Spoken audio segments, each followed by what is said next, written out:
I couldn't.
They think that I just come in there and look for knockoffs, and that's not the case. I'm actually a sharp, smart fighter. So, well, I'm here. Who wanted to fight me? I really don't care who's in front of me. I don't feel like no fighter can beat me.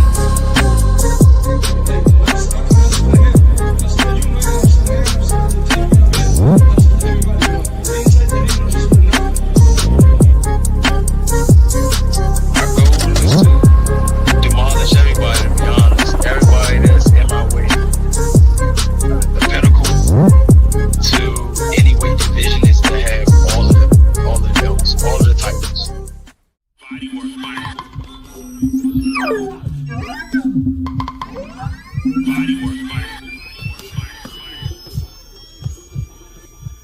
Welcome to Bodywork. Welcome back. It's Michael Rogers. Welcome to Bodywork Boxing. It feels so good to be back. It's Friday night. Boxing on my mind. Been a long week, but I had to find the time. I'm never going to leave you without another dope boxing show to step to. Ooh. Got my main apple Scrap AC in the building. What's going on, AC? What's going on, bro? Everything's great, man. Yeah, this gonna be a nice one here, bro. And just for the record, yeah, I found out that information, bro, and just to give everybody heads up, the Muhammad Ali Act does affect European fighters, and all you need is one fighter, one American fighter, and one American promotional company. That expands for everybody. So if you see like a full Australian card that don't got not one American boxer, not one American promoter on that card, then that entire card is not affected by the Ali Act. But all you need is one fighter and one American promoter. And Muhammad Ali applies to the whole venue. So I was like, whoa, and I could actually read the provision or the actual section, but I'll save that for later. Word. Good Jew, right at the beginning. Salute the Cookie Monster. Bodywork. Salute Cookie Monster. Mic check. 1 2 1 2. Sounding awesome. Flame emoji. He Yeah, said, "What's big up, shout bro? outs to Cookie Peace." Monster. Yeah, we appreciate that microphone checker. Microphone checker.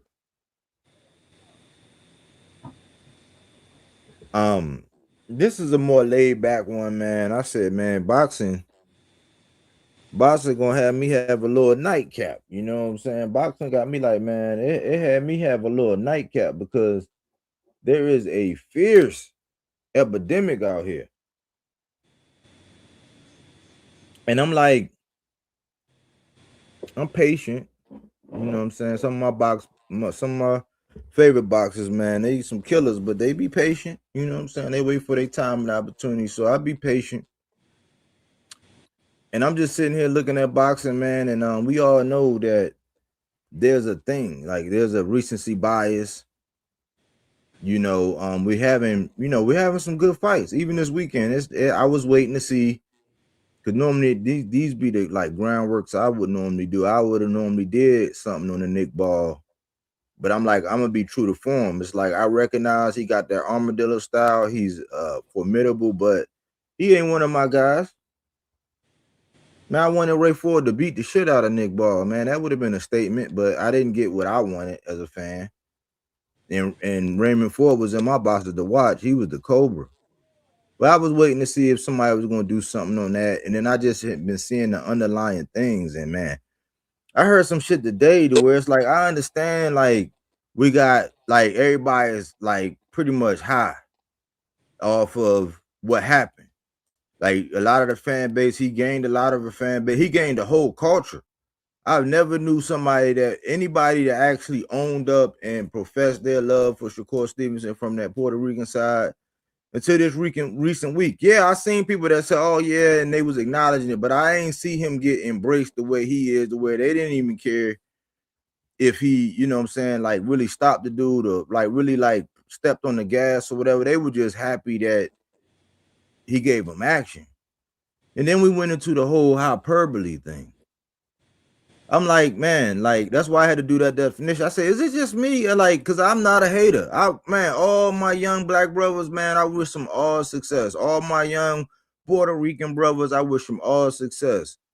Like my Mexican bros, all success. I was in the army. I was in a foxhole. I've met people and had relationships with people that like, you know what I'm saying? Just like being in the Bing. I just know it from the other side, from the army. All walks of life. We all had our jokes, we all had our whatever, but we all knew that it was a mission. So I understand it, I get it. I'm just looking at the whole on code, off code, and the most outrageous shit. I was like, people are starting to show their true colors.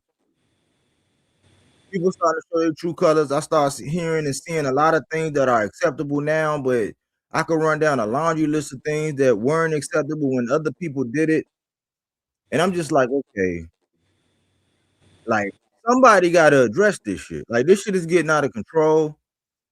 Like Tank is not even regarded as pound for pound anymore. Like now, automatically off of a win over To, who this is not like this ain't the first time To got beat. Williams Zepeda, like if you go back, just like the Boychuk versus Virgil, if you go back, the Williams Zepeda Tevin Farmer is the same damn thing. In the first fight, he was beat. How do you become number one pound for pound? And it's like motherfuckers act like Tank don't even exist no more.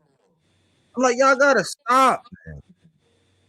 Y'all gotta stop. So I'm hearing a lot of recency bias, and it made me be like, hold on, man. What other things? We fake ass outrage over people getting stripped for belts. Fake ass outrage. Like I'm sitting there wondering, and we doing, and I know that. I know this. I know this one thing. I know that the most critical piece, the ones that I be wanting everybody to watch and everybody need to hear, they get the least amount of views. When you being surgical, when you keeping it all box and you breaking down technical matches, people don't want to hear that shit. They want to hear about all the drama Clarissa Shields got or how they think or believe that Tank on a run. They don't want to hear. But it's all these hardcore boxing fans.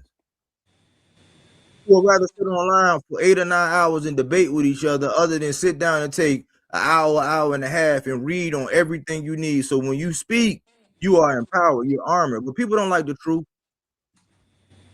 Thinking about this segment we did about Boots, and I'm like, listen, man, we came at it like as real honest fans. Just wanting to know, like, what's good? This is our American talent. We've been putting our eyes on Eddie. We saying, why'd you sign? Your peers are lapping you. Least amount of views. Backed it with somebody responded in the comments and said, man, this is another clickbait title, and start running down all the things about Eddie. I'm like, well, listen, man, if you haven't even, it's obvious you haven't watched the video. Because the boxer himself, the guy who said he was signed with Boots contract, like Boots, like, yeah, just like how Jermaine Ortiz said he had a signed contract with Shakur, like the same guy. This dude was so outraged, he responded before he didn't even look at the video. And I see why, because there are a lot of clickbaiting guys. Like, yeah, I make comedy. I do, you know what I'm saying? I stretch out the comedy in the thumbnails and I try to be creative, and I always do it. It's never ever been a temperate generator or nothing like that. Everything is artwork. It's artwork to me. It's classic, the timepiece. But if you get embodied and ensnared, and I'm like, what did you interpret from watching that? Sitting by the dock of the bay, wasting time. Your peers are laughing you. Ain't none of my brethren holler and say, hey, man, yeah, you got me thinking about that. Ain't nobody who say they fuck with me came on and said nothing. They just made excuses. They started giving Eddie all these accolades and all this. I'm like, what did that mean for our guy, though? Fuck all what he getting. Fuck with Eddie. Eddie, yeah, he a good promoter. He gonna talk about you like you the best thing since sliced bread. How that work out for Andre? How that work out for Matias? How that work out for Richardson Hitchens? We gotta see if it work out for Tito. How that work out for Montana Love?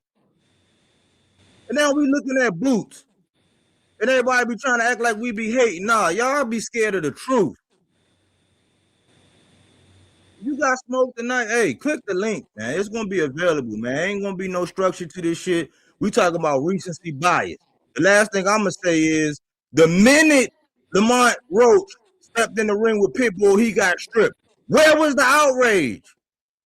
The motherfucker tell you that the ring belt was free and that, yeah, blah, blah, blah. And then some of his knee pad wearing fans say, oh man, he vacated. Okay. What we crying for? You want to have it both ways? So you've been talking to people for 8 hours a day, 7 times a week, and ain't nobody checked you on that, homie. So the smoke is here, man. If you want that, you know what I'm saying, just click that link. I promise you I won't mute you. I'm just gonna do some body work. That's all I'm gonna do, man. How you doing, AC, man? That's the opening monologue, if that's what you want to call it. It's really just one of my rants. I've been waiting to get this off. I've been like, man, they trying to say that after Shakur beat Tio, and we said it's a known fact, it's documented. This dude is a roller coaster fighter. He came in there flat. That now he's #1 pound for pound. If recency bias was a person, it'd be all you content creating looking asses out here right now. Recency bias, scared to speak the truth. Oh, you know who spoke the truth? And I promise you, I'm gonna hand it over to you, AC. I'm gonna promise you. James Lyso Tony. And I know what they're gonna say. They're gonna say, oh man, the same way they discredit stuff that Shane Mosley, be saying. They'll be all up Tim Bradley ass with a flashlight. Andre Ward, Roy Jones, all of them with a flashlight. But the niggas who really was about that smoke, Shane Mosley, James Tony came on and said, man, that shit was boring. They're gonna say, oh, he punched drunk and this and this and that and disrespect the man. But that's what I'm saying, AC, man. My bad. What's going on, bro? Say like this, bro. Nah, it was all good. When you try to discredit James Tony's speech versus not knowing, you're not a brain surgeon, you're not a motherfucker that really fucks with the brain, so we don't know how punch drunk minds work. But if he's speaking facts, then that means that mind still works. like some dudes told me, you know, oh, you hating, and I was just like, all right, I'm out of here. I'm not gonna do that. I just asked the question for him to be what you say he is. What new wrinkle did he show? Number two, the follow up question to that is, what did Tio do that allowed Shakur to shut him down, or what did Shakur do that completely shut down Tio? Like what was the dynamics that gave to this great performance? Did he take something away from him? Like we seen, did he do something like with Devin Haney versus Brian Norman, to where Devin just was working on that check hook, that check hook, that check hook. He even admits that, yeah, I wanted to show him, boom, I could touch him, boom, I could drop him, and then you just made the fight easy for me. So it's like that old saying, you know, you hit the tallest, biggest motherfucker with your hardest punch. If he go down, then you start really walking around the mental with your chest out, like, yeah, nigga, y'all seen what I just did to him. Fuck around with me. You feel what I'm saying? So at the end of the day, it's like, okay, I'm asking the question, what did he do? I saw vintage Shakur. He looked like the Shakur that was fighting at 130, but then there's the caveat to that. You look like that against the guy that decided not to show up. That was the biggest talking point. What Tio is going to show up? Shakur said, no matter what Tio show up, I'm going to be ready. Yeah, you lived up to that. You were ready. You beat the shit out of him. You know what I'm saying? But now for you, for the hyperbole to be X, Y, and Z, you should have, if you was on a pound for pound list, which you are, you should have just held your current position. Maybe move up one. But now to say you're top, whatever, after that performance, it's like, bro, we could go back in history and see plenty other performances that were way better. When it came down to Terrence versus Errol, that was a great performance on both those guys' side, because Errol was trying to fight. It's just one guy was technically better on that night. So I don't take nothing away from that. I applaud that you made me an even stronger fan of yours in that losing effort against Terrence Crawford, because I'm a boxing fan and I saw two people in that ring wanting to fight, wanting to win. Like, yo, you're gonna have to kill me to walk away with my belts. And the ref did that for Errol. He saved him from himself. So Yeah. I have no problems with that. You goofy, oh, Errol ain't this, and now he ain't this. Shut the fuck up. Shut the fuck up. You feel what I'm saying? Because at the end of the day, you have no idea what you're talking about. He lost to the guy that now everyone's saying is the best guy. So what the fuck's the problem? Recency bias will also tell me some crazy shit like, okay, other fighters pop dirty. There's all of this outrage for it. Ryan Garcia pops dirty. Then it comes down to everyone being chemists and mathematicians to know what percentage, and according to the human body weight, and especially if that human is an athlete and not the average human, and they have this amount of testosterone already. And I mean, it was like, bro, I had no idea that many motherfuckers on YouTube were chemists. Like, y'all niggas became nutritionists, chemists, you know, biologists, all kind of shit. Like, wow. And now, just off of simple searches, we actually know, at least those of us who are here within this 300, we actually know what the real deal is going behind all of this selected outrage for Shakur. And I'm just still letting time push me in a direction to say, all right, is time going to give me my confirmation, or am I going to have to adjust my ideology and my theory? You know what I'm saying? Because my theory is that all of this is a play to build up Zuffa, to tell y'all these sanctioning bodies need to go. We need to start back in Zuffa. Man. So that's the way I see it. And only time is going to let me know how that pans out. So Man. that's one example. We gonna get into it. Yeah, because it was a couple odd things, you know. It was a couple odd things that was said, and they had me like, huh? Like El Rayo, Valenzuela, man, one of my guys. I like El Rayo. I've done more content than most guys like out here about El Rayo, but you know, it's when it's relevant. But when he won, he came out, he called out Shakur. Yeah. So I was like, okay, but y'all, I said I gotta wait for more information because you over there with Zuffa. I don't know. I've been acquainted. I read a little bit of it, but I hadn't had time to really like sit and really just look at it. I learned some through the debate. I read some things and formulated my own thing, and I'm watching it unfold. And I know it's not gonna be microwave because Pro Box wasn't. Yeah. But when he did that, and then I heard Jao Battaglia say that he's open to Benavidez, I was like, huh? Yeah. So you got two guys, like, what the hell? So how is this gonna work? Like, what? I mean, like, so, and then with, you know, then I started connecting that same dot that you said. Okay, Bud kicked it off. You know, the babyface defensive wizard, you know, pretty much came and kick stomped it.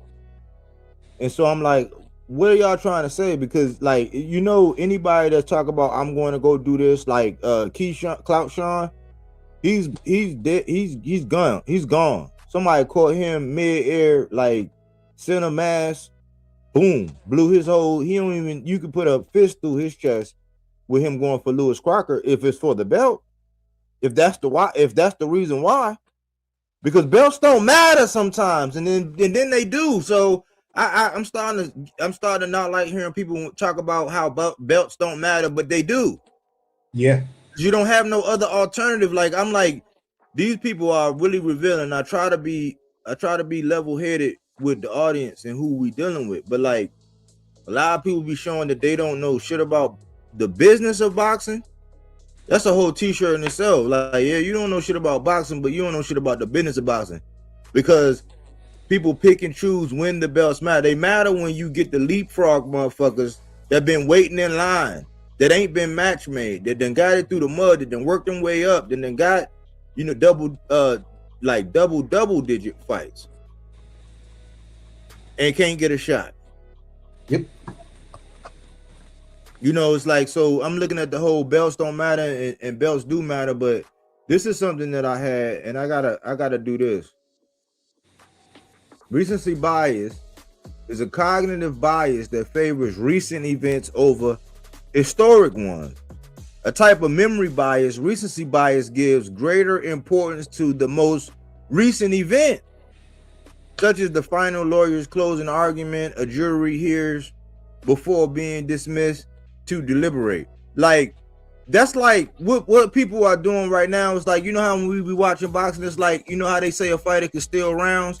Like, I could like beat the shit out you for the first minute, take my foot off the gas, catch you like about 3 or 4 times in that round, you know what I'm saying, and play some defense, and then wait till the last 30 seconds, and then bing, pow, ping your ass. And motherfucker be like, damn, okay, cool, shit. Recency bias, that's what it does. Like, you see the shit that happened this weekend, then all of a sudden, y'all start discounting legends. Y'all start disrespecting like what pound for pound. I'm like, by listening to some people who talked about pound for pound, I'm like, do people even understand what pound for pound is now? Like, I don't even know. Uh-huh. Now, so it's a recency bias epidemic. And just to illustrate this, I'm gonna toss it back just to illustrate this.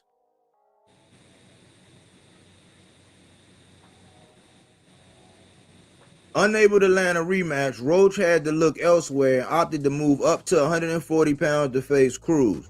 28, 3-2, 18 KOs.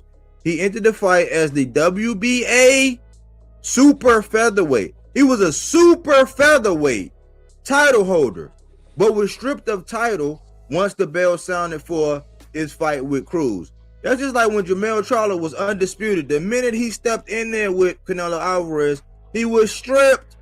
yes, sir. That's how 54 had to restart. So nobody got lineal and all that. The lineage was done after that.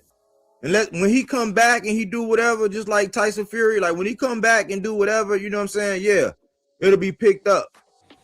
But right now it's a little baby lineage going on, and then when he come back, it's going. But where was the fake outrage when Lamont? Because I said this the same thing with Bud. I said, damn, because Jamel's my guy. So when it happened to Jamel, it was Jiminy Crickets. When it happened to Bud, everybody and their mama had something to say. So when it happened to Lamont Roach, who might be, as far as everything we heard, Shakur's next opponent, it might be. It's up in the air from what I hear. But when it happened to him and he stepped in there with Pitbull, a notable fight, Pitbull got a whole fan base. When he did it and he got stripped, where was this outrage? But Shakur just do what he do. But listen, there's a common denominator. Why? Because when you don't move up in the same foul, you're going vertical, but it's not WBC to WBC. It's WBC to WBO or any other thing. You're looking crazy, especially if there's communication and you don't say, hey, look, this is what my plans are. I plan on doing this and this and this. And the whole time you're advertising yourself as the current blah, blah, blah. There's like things that's attached to that. Yes, sir. Because so I was questioning, where was this outrage when Jamel got stripped and he was undisputed at 54 versus when Bud got stripped, he was undisputed. It was louder when Bud, because of what? Recency bias. He just moved up and beat Canelo. People still thinking about Charlo versus Canelo. However, he had already been undisputed at 54. Most people argue is number one or number two is the hottest division. There was no outrage for Jermell Charlo. He who controlled the printed page ruled, because everybody who was doing media, writing articles, doing videos, whatever, especially the powers to be, the boxing writers and all of that, they made a big deal when it happened with Bud. No deal when it happened to Jermell. No deal. Even though he went by and collected them one by one by one by one. That's why I say it's a difference in how undisputeds go. It wasn't no dung beetle shit. But then we fast forward to 2025. Lamont Roach goes into a big fight with Pitbull Cruz. The minute he get in the ring and ding, ding, ding, his belt is gone. Where was the outrage? If you're a content creator, can't produce a video where there was outrage for Lamont Roach, but they're at the top of Mount Kilimanjaro in the mess hall with their chest out voice and not their librarian voice right now for this shit that happened with Shakur, he's a hypocrite. That's how I feel, AC. Yeah, and here's some information that I was just researching and stuff like that, because I like to sometimes to be the devil in the details and stuff like that. That's why that emoji is there for me, the devil with the cigar in his mouth, because I love the fact that people get outraged of certain things, but they don't understand that devil that resides in those details. So here's the thing: when you become a champion, right, of a sanctioning body, that you actually had to pay a sanctioning fee. You paid for all the advantages that sanctioning body will allow: promotions and ability to move, unify, or become undisputed, whatever the case may be. Your payment of that fee allows you to, get all of the leverage from that, if you so apply to it, and if you are one of the guys that are actually representing the company as their champion. So it's like you can kind of say it's almost like a sponsorship deal. When Tiger Woods went through that bullshit with his wife, with the domestic violence thing, and all the man did was crash his SUV into a tree in his own front yard, because of the optics of it, the sponsors pulled their money. Those sponsorships made that man a billionaire. So his likeness and everything came from that. And when you're dealing with the sanctioning bodies, they operate under that same thing. Are you a great representative of our company, of our sanctioning company?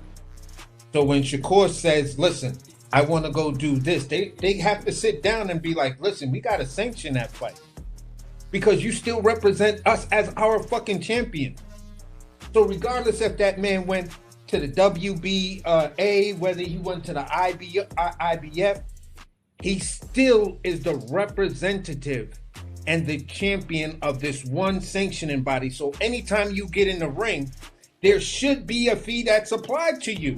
Unless you work that out, unless you say, all right, I'm not going over there, I'm just moving straight up. Okay, we can wait on that, or maybe we could work something in within once you become the champion at that. We may increase the percentage to whereas before you were only paying 1.5% based on where you were. Now I'm guessing on that part. But the overall point I'm making is that even though you're going to do this, it then now becomes an involuntary fight for both guys because we can't sanction this properly as a unification or undisputed because you're coming up and you got a belt and he's got belts and he's up there. So now it's an involuntary match. Within that involuntary match, now I'm the sanctioning body and I'm kind of losing money on this one. I have my champion. I sanction my champion to fight, but I get nothing for the guy representing my belt. And he's going to use my likeness of my company. That's the WBC. I'm using that leverage. Yeah, I'm the WBC champion. You're using my company's likeness and everything that my company affords to you to make this big fight with Teofimo Lopez. And all I said was $100,000.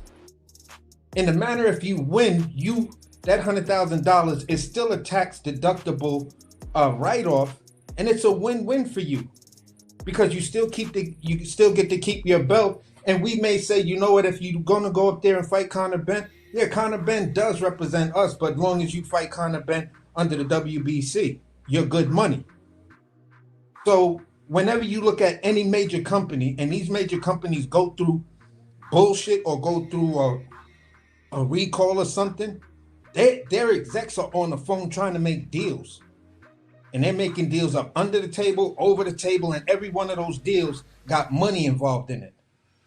So if you're the businessman and you understand the business side of boxing, you don't take the monetary side of business that you're dealing with the major company, your backer, your sponsor, and then try to shit on them. Because they can easily say, you know what? You will never fight in the WBC again. Look at what the WBO just did. They have a rule. They changed one of their rules to say, if the champion or we mandate a fight and you do not take that fight, we're taking you completely out of our rankings. The same fucking thing, bro. But nobody was pissed off if we're talking about recency bias when they did that shit to Hamza. They just kicked him out because he wanted to go a different direction. Was that Janabek? Yeah, when Janabek put it out there. As soon as they changed the rule, Janabek team just said, oh, within 24 hours, they put an offer out there to fight Hamza. Knowing that Hamza wanted to go a different route. And to think, just to clarify everything so that we break it down, the 6th grade English. This means that if I go on the Tonight Show, if I go on Saturday Night Live, they're going to introduce me until I fight and get another accolade. And if they're big enough, they'll say both. Yeah. So if I go on the Tonight Show, they're going to introduce me as the WBC champion, blah, blah, blah. That's what you're known for. That's like your essence right then and there. You don't got no duality in your career and you're not singing and acting like Tyrese or some bullshit like that. That's how you're going to be introduced. So that's the credibility. That's what, when people Google, that's the first thing that, what's your relevance? WBC champ, lightweight champion at blah, blah, blah. If you go on $1 million worth of game, when they qualify, okay, well, who is this? I don't know who. He's the WBC lightweight champion right now. He's a blah, blah, blah division, blah, blah, blah, whatever. And then when you win another one, they're going to say you're the new lineal, blah, blah, blah, and they're going to name that. That's what your relevancy is. Yes, sir. So when you say oh man, it ain't this. And then AC already put the checkmate, the straight jacket on it. It's a tax write-off. That's why I'm like, I'm questioning how many people. That's why I'm like, it be making me want to ask personal questions. Like, do you have a business? Do you have a business? Do you know, like, do you got a degree in business? Like, okay, all right. So you an employee? Okay, all right, cool. Yeah. So I'm just going to disregard whatever in that sense because you're speaking from a point of emotional and being a fanboy, and you're not looking at it like business. But it's okay when certain boxers use the business of boxing to duck somebody. You know what I'm saying? Or to maneuver in the way that they want. Like right now, I keep saying, Clout Sean, he was calling out Devin Haney, and all of a sudden he pivots over to Lewis Crocker. But I had already knew my blood pressure didn't rise an inch. It actually went down because it's like now all these dummies I've been trying to tell for like a year now that he ain't whatever it is, he just be clout chasing because he did the same shit to Tank. He just did it to Devin. People know how I feel about Devin. Devin is gaining respect, you know what I'm saying? But then he losing it with the outside of the shit. It's just I'm questionable about Devin. I like his last boxing move. I give him full credit for his last boxing move. And I'll keep it like that. But like, I don't understand what a fake outrage. The biggest thing today that I heard was that now all of a sudden somebody questions whether or not Tank can beat Shakur. And right now Shakur is the favorite. I'm like, well, when hasn't Shakur been the favorite? Yikes! Like, if you've always been the favorite, if it's never been no question, and you always, okay, well, that says a lot about the people that you fought. Don't shoot me. Yeah. But then my guy was just, they were trying to say that because the people who write, who controls the printed page, controls the thinking of this age. Because they wrote Keyshawn as being numbered, like Shakur Keyshawn as being number 1 and number 2. People forgot about Gervonta Tank Davis. Somehow the biggest PBC fight, one of them was the Lamont Roach versus Pitbull, 2 guys who survived Tank Davis. One got a draw, one got a decision, late minute replacement.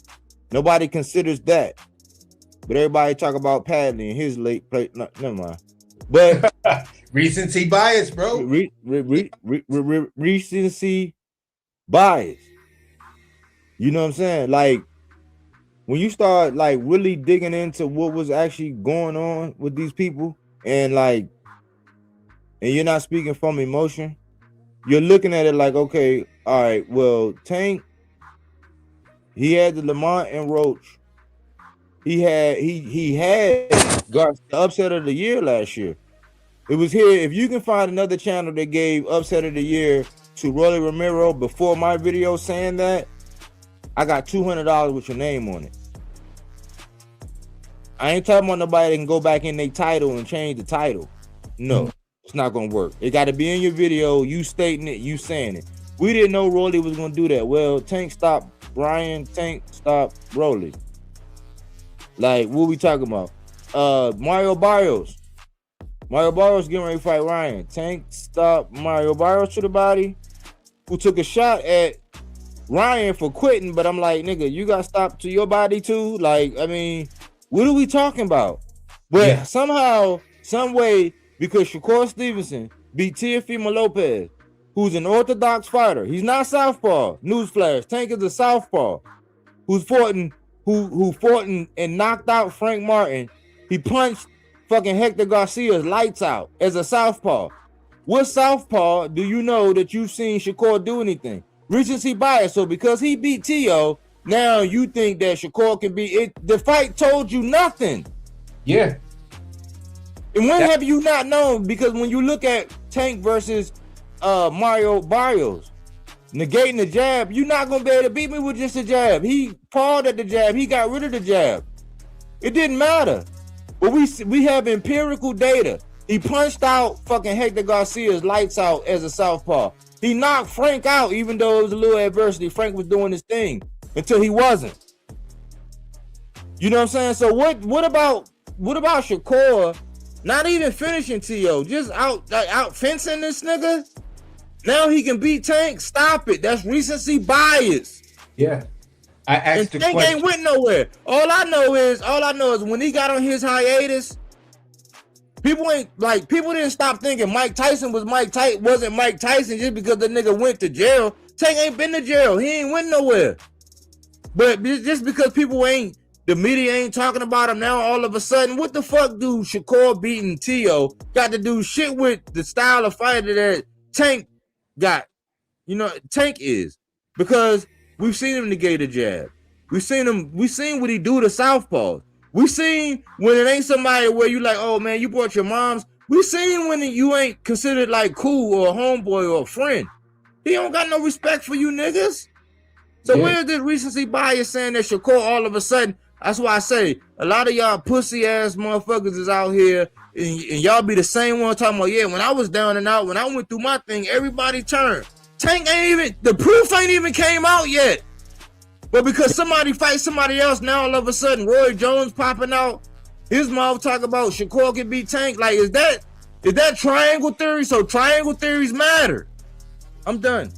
Yeah, and for me, I look at it like this. When I overall look at the situation with Tank, right, and look at where he is right now, we talking about recency bias when it comes down to a lot of things that's going on with him.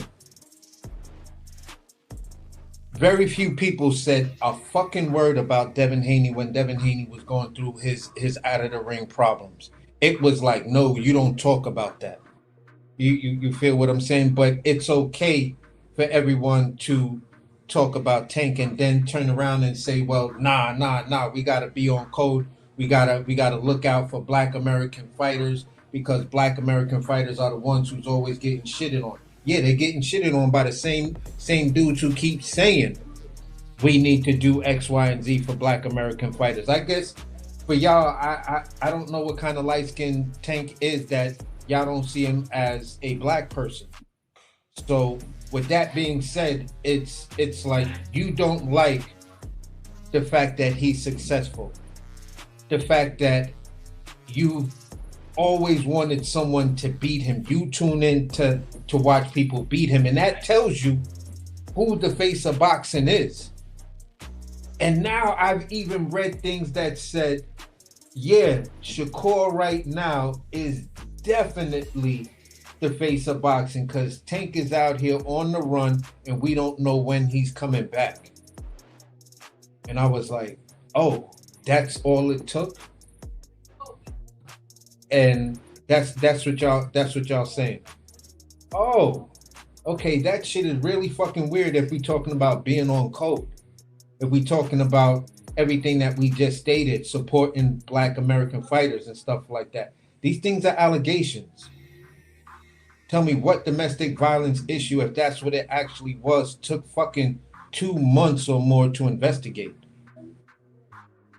Like, bro, it just use your critical thinking and let that situation happen the way it's gonna play out.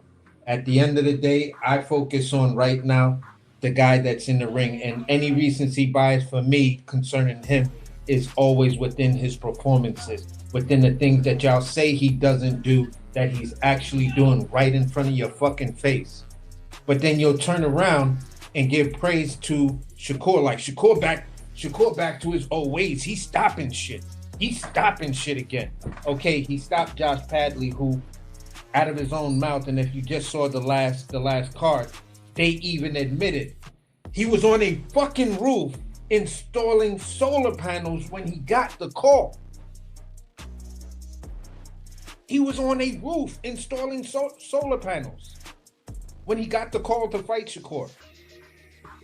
But then we say he's the electrician and, oh, no, y'all can't say that. He's a real professional fighter. Yeah, but he said he was fighting part-time. And now he's fighting full-time. Out of his own mouth and out of everyone's mouth that fucks with him, they said he was literally on a roof installing solar panels when he got the call. Like, why is that part so irrelevant? But you want to tell us that he's back to stopping shit. So I just get lost in the way that we talk about the dude. I respect the dude's talent. I respect his talent. I respect the intellect, the level of patience, and just that sheer methodical way of breaking shit down and then now turning the tide. You literally watch a chess game. I opened with pawn to king's rook to king's four. I literally opened with that. You matched me. As soon as you matched me, I said, bang! Here's my queen. What are you gonna do now? Now you just watch dudes get scared and break the fuck down. And now all he has to do is just bring his rooks out, and his rooks are just gonna take everything because they're moving in a way that you just can't anticipate if you're not reading the room and reading the board. So for me, it's just like, bruh, I appreciate what Shakur brings to boxing. He is a necessary component, so there is a balance. I agree with some fighters' assessment that was talking about what he did was bring back the jab, because all along we kept on worrying about these young crop of fighters or fighters that abandon the jab. Why guys stop fighting off the jab, using the jab? Shakur brought that back. Oshaki brought that back. You feel what I'm saying? Devin Haney brought that back. These guys did what they did basically off of having a masterful jab and timing with it. So you can't take nothing away. What we're concerned about is how you beat a guy that didn't show up, and that was one of the biggest talking points. I had T.O. beating you if that T.O. was going to show up. I even was feeling like he was going to stop you if that T.O. showed up. But he didn't show up, and you beat the shit out of him. I cannot unsee what I saw. But now to say he's #1 pound for pound, and if I go back and look at his last 5 opponents and match them to David Benavidez's 5 opponents, to Bam Rodriguez's five opponents, it's not even close. It's not even close. T.O. was an amazing fighter. He probably still is an amazing fighter. But he's the guy that buys the windshields to fix the windshields, but throws them in the back seat and is like, I'll get to it someday. Yet it keeps raining. You're in the fucking rainy season and you still will not put those new windshield wipers on, and we don't know why.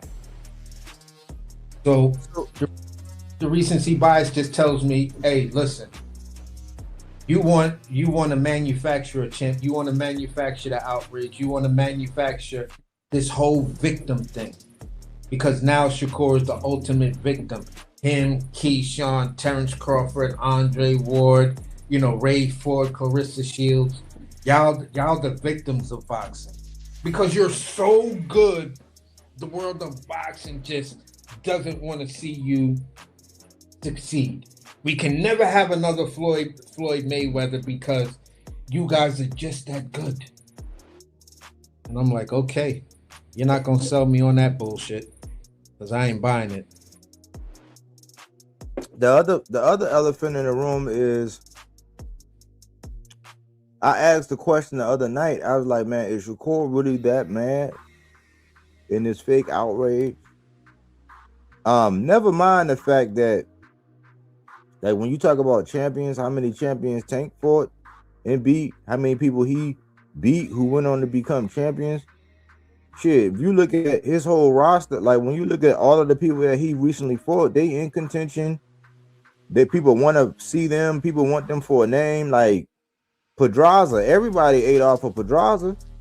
Gamboa, he stopped Gamboa. They act like that didn't happen. They'll get full credit for it. He didn't get Loma. Loma graciously bowed out. But that's not even a thing. Like when it comes to like the Shakurs, when you start like breaking down the resumes, because one day resumes matter. Because it used to be belts. One day resumes matter, another day resumes don't. Yep. And I'm like, beforehand, did you have T on your pound for pound?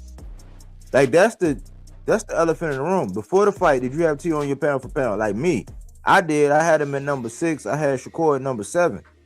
So I would be justified at putting Shakur at number 5 if it was me. I would be justified. That's about where I got him. I got him at number 5.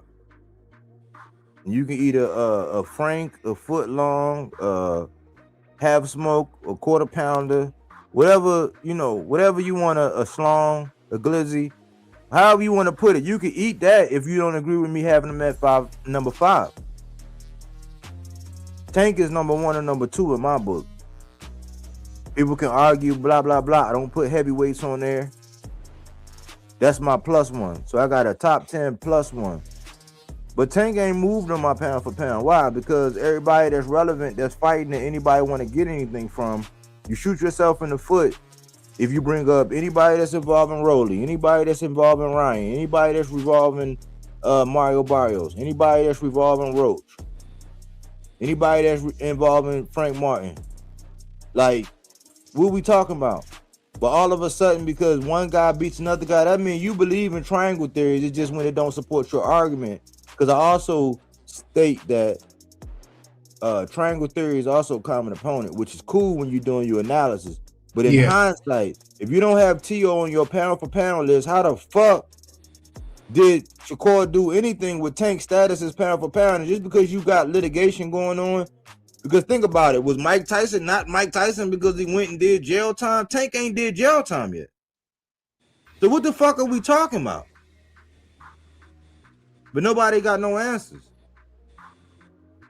I mean, he was 2-time lineal, and that's how you got lineal. But you know what? It hasn't been this worse, but it's worse now because it hasn't been this worse since Bud beat Earl Spence. All of a sudden, when Earl beat Earl Spence, when Bud beat Earl Spence, all of a sudden Earl wasn't shit and he wasn't this. But that's what gave him that's what lit his candle. He went on to get Madrimov and then Canelo, and then boom, pow. He was the star that everybody, whatever. Never really, demonstrated it, but outside the ring. Inside the ring, yeah. But this is the same thing, like where all of a sudden Earl wasn't shit. So now all of a sudden T.O. wasn't shit. Like Shakur didn't unalive the dude. Like I think he ain't knock him down. Cause I even point out that Frank Martin knocked down Harvard at the end of the fight. Well, we got film, we got record with Shakur saying Artem hit hard. And that, when I started pressing, he was running. I'm like, hold on. So when he was avoiding you and using his legs, he's running. But when you do it, I digress. Mm-hmm. You know what I'm saying? It's like, what are we talking about, y'all? So because T.O.B., I don't get it. You know what I'm saying? I don't get it. Like name-wise, recognition-wise, like all this hyperbole. Chris Mannix, where's your video about Lamont Roach getting struck? And when is somebody gonna break it down where it was like you didn't go vertical where you was going WBC 135 to WBC 140. You was going WBC 135 to WBO. And you were talking about, you was gonna drop it and do whatever, but they had already told you by way of the Fortson and Oshaki fight that Oshaki was gonna be right there, waiting to push the button whenever you come back. You get the privilege of being able to pawn off Ray Ford on him and saying, nah, I'm not fighting him. He said, all right, well, shit, I'm going to go to 30 and wait for Navarrete and Nunez. And now you crying about the WBC? So I don't get it. Here's the common thing. Oshaki worked within his sanctioning body to look at what was going on. Lamont Roach worked within his sanctioning body. They gave him something like almost a year and some change to figure out what he was going to do at 35. You feel what I'm saying? We've seen all of these situations to whereas a guy's moving up, but he's on a limited he's actually just under a time scale. You got to get it done, get the fight, and then you can come back down and we'll figure it out. If you don't come back down, you'll just vacate the belt and we'll either elevate this guy or we have these two guys fight for the vacant. So you kind of know what the fuck was going on. You did not know what was going on with Shakur. When Keyshawn blew weight and then got himself suspended and everything like that, because Abdullah was right there, they elevated Abdullah's fight because Abdullah was actually in somewhat of a title eliminator. You feel what I'm saying? They just said, you know what, let's have him fight Sam Nooks for the belt, and it was easy to see that that's what was going to happen because that was a great fight. So when we talk about how guys move, how some guys did it right and how some guys are doing it wrong because you're taking advantage of the company, where's the outrage for all the guys doing it wrong? For all the guys that are now running away from fights that we were clamoring about. That when you went up to this weight division, he was already up there. Are we going to get the Frank Martin versus Keyshawn Davis fight? Now this nigga's talking about 47. You want to go up to 47. Where's the outrage in that? You know what I'm saying? You want to go up to 47 to put a rehydration clause on someone. But yet when it came out and it was alleged or whatever that Tank put a rehydration clause on Ryan and things like that, there was all of this outrage. See, that's why I know he couldn't beat him, because he put a rehydration clause. So Shakur said it in plenty of interviews, and he said it on a big stage with millions of people watching him, that I want to fight Conor Benn and I want to put the same rehydration clause you put on Eubanks. So there was no problem when Conor Benn put his rehydration clause. There's no problem in Shakur saying he wants a rehydration clause, but there was every bit of a problem, and people still bring it up with Tank. When Terence Crawford was getting ready to fight Canelo Alvarez, and it came out that he said, no, I don't want no rehydration clause. I don't want nothing. See, that's how it's supposed to be done. Only if Tank could do some shit like that. Okay, so you guys are fans of Shakur and Bud, but Shakur just said he wants to put a rehydration clause on 2 fighters before he even gets in the ring. I want it on Devin Haney and I want it on this guy. But now we're talking about Devin Haney versus Shakur Stevenson, but nobody wants to bring up that whole rehydration clause thing. Conor Benn, that's crazy. Conor Benn just addressed it when he was in front of him. Like, you talking about a rehydration clause? What are you talking about? You ain't ready for this. You can't come up there and get with the big dogs. Oh, skills don't pay the bills. I don't believe skill. I don't believe size matter. It's skills that pay the bills. Size don't matter. But your shoulder size don't matter. But I want a rehydration clause. But size still don't matter because it's skills that pay the bills. But I want a rehydration clause. Like, bro, what the fuck are we doing? How come nobody's cooking on that? But everybody wants to refer all the way back to the Tank and Ryan Garcia situation. Yeah, this is why Tank moved the way he moved, because he know when he in there with a real opponent, he gotta rehydrate you, he gotta suck you dry, he gotta do this, he gotta do that. It's the same way people cooked De La Hoya for what he was trying to do with Floyd Mayweather. Y'all brought those same talking points to Tank, only putting Tank in the place of De La Hoya. But then when it came down to Conor Benn, Shakur Stevenson, there was no problems.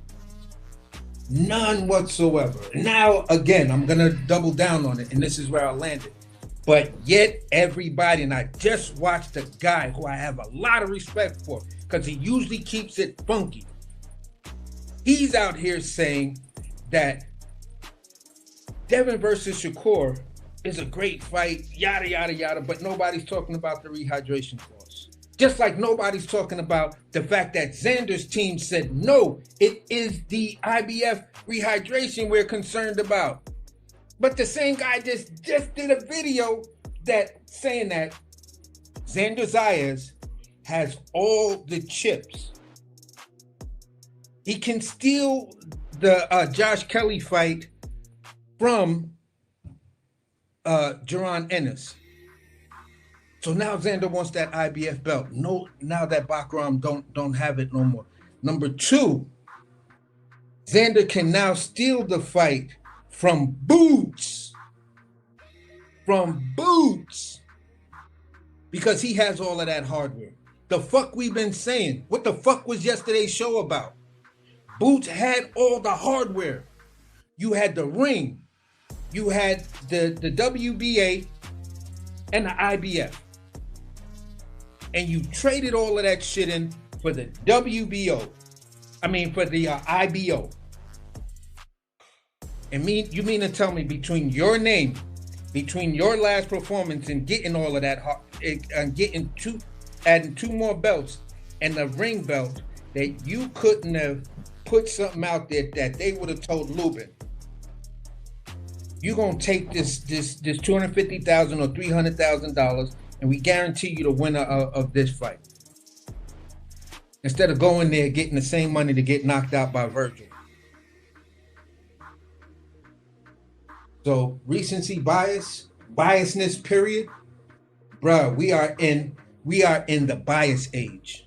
Nothing fucking matters no more, because it's who these guys said they are, who Mike Carpenter said is the guy, who Ring Magazine Roundtable says the guy, Malik Scott, the football player, all of those other dudes say it's the guy. If all of those guys say this is what it is, and Ring says it is what it is, then hey, listen, who am I to challenge Ring? So that's where the fuck we are, and that's a pathetic state of boxing, man. That shit is absolutely pathetic. Everybody making these fucked up moves that are being justified, but when we go back in history and look at those same moves, you torching people, calling them a duck, calling them this, calling them that, fucking bomb all you fighters, tomato cans. But yet your guy says, listen, I'll go up to 47 to fight Devin, who's the WBO champion, or to fight Conor Ben, but you still want the representation and the accolades and everything that comes with that by being introduced as, prior to that, as being introduced as the 135-pound, 3-division champion, Shakur Stevenson. You still wanted all of that to carry. And all they said was 100,000. Just pay me 100,000. A tax deductible 100,000, you good money. Nah, I earned it. You can't have 1 penny of it. Y'all can't have 1 penny. Like, I can only imagine Shakur being on the phone sounding like Floyd Schofield Sr. You feel what I'm saying? And nah, I'm like, bro. Nah, I know you didn't just put on that voice. I know you didn't just put on that voice. And now you got everybody that got their talking points and their assignment sheets and their syllabuses, and they're just gonna. Now we've officially entered the Shakur Stevenson era. Whether you want it or not, whether you want to believe it or not, whether you want to accept it or not, it is an absolute fact. We are in the Shakur Stevenson era, because somehow or another, him beating Tio, Canelo, Bud beating Canelo, that was the, passing of the torch. Yeah, look, Dev asked the question. He said, well, no, he didn't ask a question, but he made a statement. There's a 20-second clip of Shakur and Gary, I'm assuming he meaning Antoine, sparring back around 2017. You can see both fighters getting off. Can Stevenson deal with that? Over 12. Antoine comes in 15-round shape and has a smart corner. Now, I think Mr. Gary Russell fuck Shakur up. Gary Antoine, I'm not sure. You know what I'm saying? That's a 50-50 for me. Because Puello, I seen what Puello was able to do. He's taller and longer, but I don't even think it was really no question on that fight. It was like a solid, nah, this is my shit. You know what I'm saying? He ain't do nothing spectacular, but I think it was solid. I didn't walk away with no questions. People were saying it was close, but I'm like, Gary Antoine is my man, and that shit was just solid. Like, the nigga was just like, he beat you, dog. He had a better night tonight. It just was what it was. But when Richardson defended and stopped Kambosos, they said he was instantly ducking Gary Antoine Russell after an interview. After Gary Antoine did an interview, automatically Richardson Hitchens was ducking Gary Antoine Russell. I'm like, it's already this thing to where with Mr. Gary Russell, they say, oh man, he fought once a year. They said Tito Mercado was on record saying he said the same thing about Gary Antoine. He don't fight enough. That's the only reason why. That's the spot where I can't cover. I can't, you know what I'm saying? My arms don't reach that far. We don't got that much coverage to cover that. We can't dictate how often. That's why Abdullah Mason won Boxer of the Year. It wasn't just because of what he did and how he became a champion. It's the fact that I got to see his ass 5 times in 2025. Like, that availability is the best ability. Tony Dungy said that in football. So that has to be a consideration. So they already knocking that. But when Richardson Hitchens won and stopped Kambosos to the body, when Devin went 24 rounds with him, Loma stopped him, but Richardson Hitchens stopped him in shorter time to the body. Like, when that happened, instantly Gary Antoine said, oh man, I beat him such and such in the amateurs. Now, that's when amateurs matter versus when amateurs don't, because sometimes they do, depending on who you talking to. Whoever delivering the content, amateurs matter. I'm gonna digress from that. But when he did that, he was instantly ducking Gary Antoine by not responding or whatever. He called out 2 people. He called out Devin Haney and Teofimo got in the ring. Like, Turkey had Alcatraz on lock for Hitchens and Teo. People try to Mandela effect us like it never happened. You won't hear Chris Mannix talking about it or Sergio Mora. Everybody act like that shit didn't exist. I'm gonna have to put that in a visual form so y'all can see and hear, because people act dumb. Nobody ever responds to that. We were supposed to get a Richardson Hitchens and Teo. That's why I was like, man, that's the only caveat to what Teo did. I'm like, man, you could have had a unification with Hitchens. But I respect the fact that Shakur moving up, you giving him an opportunity. Okay, cool. But you were supposed to be unifying with Richardson Hitchens. That was my main thing. He was instantly ducking Gary Antoine Russell. Shakur moves up, beats Teo. His buddy, Robin, since he's Batman, he jumps up, he dusts off Jermaine Ortiz, some of Shakur's work too. They're both at 40. No motherfucking blood clot body said nothing about Shakur having to fight Gary Antoine Russell. Why? Because when I said, how was Richardson Hitchens ducking? Because he got to see Hirioka. Yeah, I'm leaning. I want Gary to win, but Hirioka, I can't, you know what I'm saying? I can't guarantee that. Somebody getting stopped, somebody going to sleep. That was not the same energy. Recency bias at its finest. So certain conversations, you're not going to hear these things, man. You're not going to hear these things from nobody else, because everybody want to be political. Especially like when people like Boots come up, when people like Devin come up, when people like Shakur come up, when people like Bud come up, people get to acting funny. Like we can't go back and use their voice, watch their moves, saying, oh no, that fight's beneath me, I don't need him, man. Then when he get in the accident, oh yeah, man, tell him get his drawers out his butt. Now, you know, like what? Like, this is on wax. Recency bias. But because everybody want to be popular, everybody want to be ingratiated, nobody want to be offended, because right now you can get blackballed on YouTube if you tell the truth. That's like what happens over here. Like, we tell so much truth, people don't want to be affiliated because they don't want to rock with it. Because why? They cool with Boots, they cool with Shakur, they cool with Clout Sean, and they don't want to call them out on their bullshit. But it's still bullshit. Yeah. See, for me, it's high school. It's high school. High school had all the dimensions. When you watch Fast Times at Ridgemont High, some of the classic high school movies, they always broke down high school as having dimensions. You had the drama kids, you had the emo kids, you got the jocks, you got everybody. You feel what I'm saying?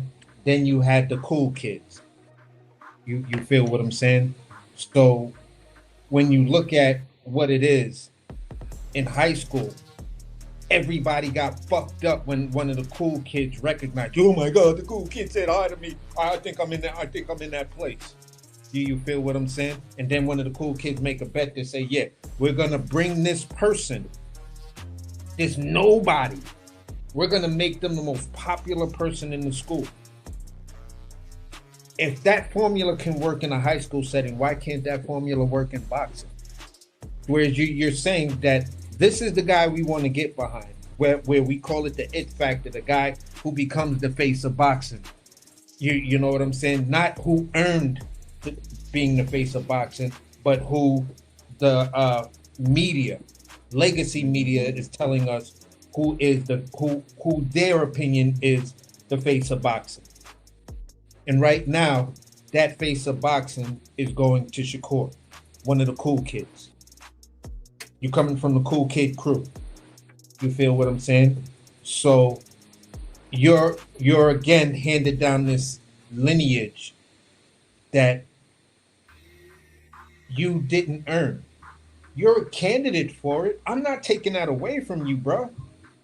You're fucking one fight away from truly being that thing. But that guy has to be somebody that's there. That's there. Like he's there, you're there. I gotta give Tim Bradley his credit on this one. I gotta give him his credit on this one. I don't know if the man watched the show. I don't know what it was where he was leading up to it and everything, but he drops a video after we've been adamant about cooking Shakur move. After this fight, we gotta see what you gonna do. Because if you drop those belts and go back down to 35, you know what I'm saying? Now that Shaki abandoned that, that's going to look like a duck on you, bro. Because that man is doing everything in his power to get at you. To get at you. Says, I want that fight. You ain't shit. You pussy. He goes down into the trenches. To the dudes that are actually trying to get pregnant by Shakur Stevenson. He goes and fuck with them niggas and say, listen, I know y'all want him to be your baby daddy, but I'm here to tell you the truth. That nigga ain't shit. He get in the ring with me, I'm gonna beat his ass. Oh no, how you gonna say that? See, you can't say that. Oh my God, somebody. I mean, how you gonna say that? Mace, you still my dude. But the way he was defending that dude, I'm like, yo, did this nigga buy you a house? You paying your bills, Mace? You trying to be one of his baby mamas? Because I don't understand why you just can't let that man have his thing. He's a champion. Let that champion speak. Let him have his moment. You know, so at the end of the day, he came out and he said the guy that Shakur should fight next is O'Shaquie Foster. He has all the tools to match him. He has all the tools, the ring IQ, the jab, the foot placement, everything. And I'll do it in his voice. Yeah, he got everything. Got everything. I'm not telling y'all he gonna win, but he got it all. And he should go out there and fight O'Shaquie Foster. Yeah. You feel what I'm saying? So you sound just like him.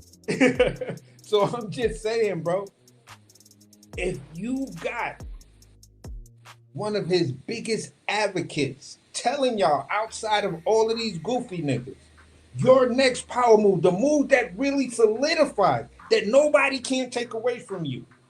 There was no up and down fighter. There was none of that bullshit. Just mano a mano, win, lose, or draw.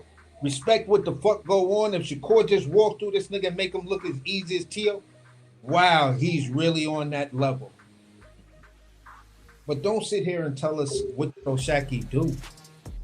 But look, this is what I say. This is why I was asking. I didn't get no answer, just like the Boots video. We ain't get no answers. I was like, man, hey, is Shakur really mad? Because listen, O'Shaquie doing what he need to do. He moving the way he need to do with his sanctioned body. He just got a nice pelt on the wall. He gave a clinical belt to ass. He said, hey, listen, I want Shakur. Fuck little bro. I want big bro. And Shakur was like, nah, you gotta fight Ray Ford first. So he get the friend shit in his pocket. Then he get the other friend shit to be able to say, no, you gotta fight Ray Ford before me. But when Tank was like, nah, go ahead and rematch De Los Santos, then you can get that work. They like, nah. And then when we heard it was negotiations and he wanted a multi-fight deal and Tank and them just wanted a one-off, he was still like, nah, I'm going over there to Eddie. I digress. But O'Shaquie said, listen, I'm moving up, man. I'm gonna get in that seat. And when Fulton missed that weight, they gave him that interim strap. So he actually won it, and they gave him a timeline for when he had to make a decision.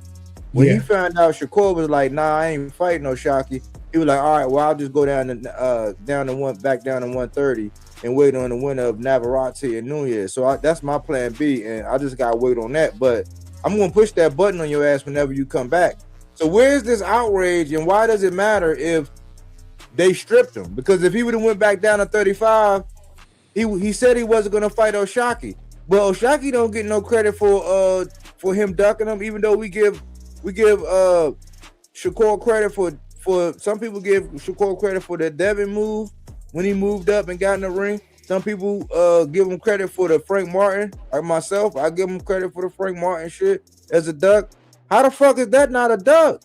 Yeah. But where's the bias on that? Because y'all want to be outraged that he lost the belt, but it was no outrage when Lamont lost the belt the minute he stepped in the ring. But then the fact that if he would have been at the WBC, O'Shaquie was going to push that button. Ain't nobody talking about that. Nope. Only place they was talking about it is here. I just have to say this. Tank brings up Lamont Roach. Tank accepts the fight with Lamont Roach coming up. He's a champion down there. He's coming up to try to unseat Tank.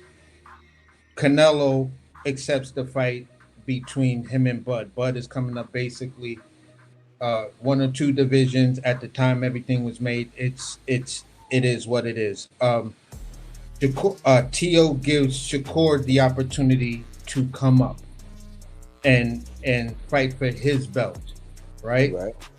At the end of the day, these are 4 examples of a champion moving up to challenge another champion. O'Shaquie Foster is a champion moving up to challenge Shakur, the champion. I don't understand where the question was, why would he do that? Why would he need to do that? This is the type of biasness that we're talking about. In the fact that saying, okay, it's all right for everybody else to do it. But then when it comes down to Shakur facing somebody, and he was actually going to do that, he actually was going to do that with not Patty. What was the first guy he was supposed to fight when he signed to Eddie Hearn? The fuck was that dude's name? Yeah, Cordina. Cordina was coming up from 130 pounds off of a stoppage, and Shakur was going to fight him, and was supposed to get $5 million for that fight. But there was no outrage in Shakur and getting ready to fight Cordina. So, and at the end of the day, I'm only saying it like this.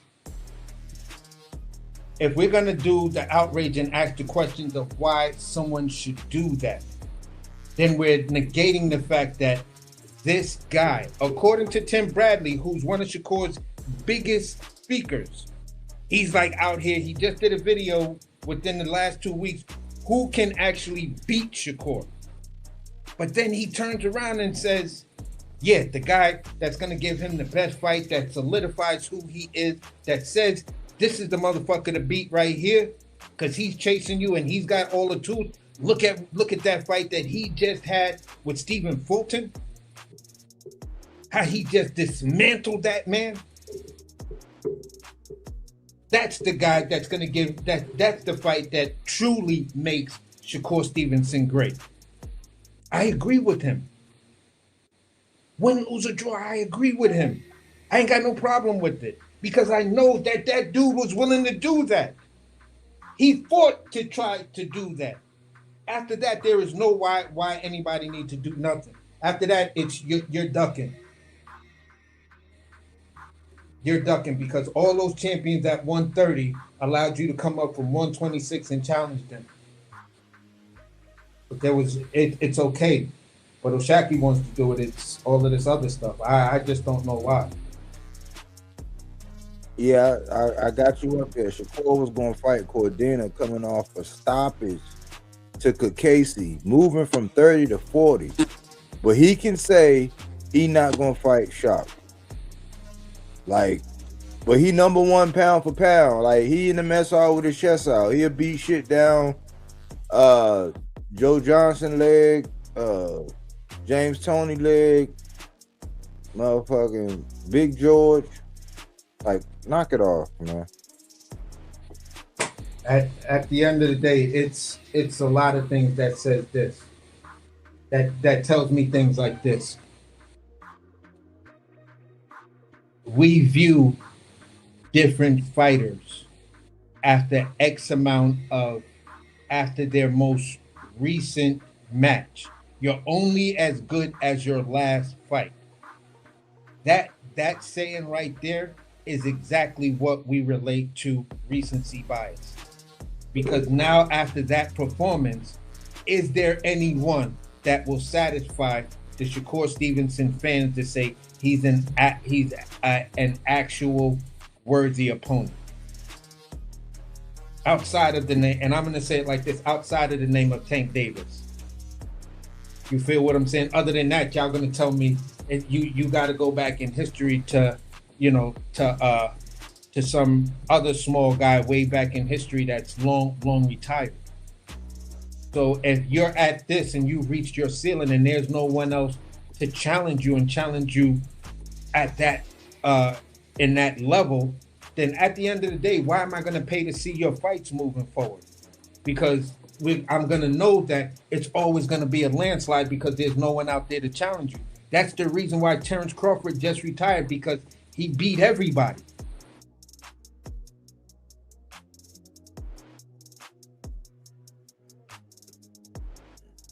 Man.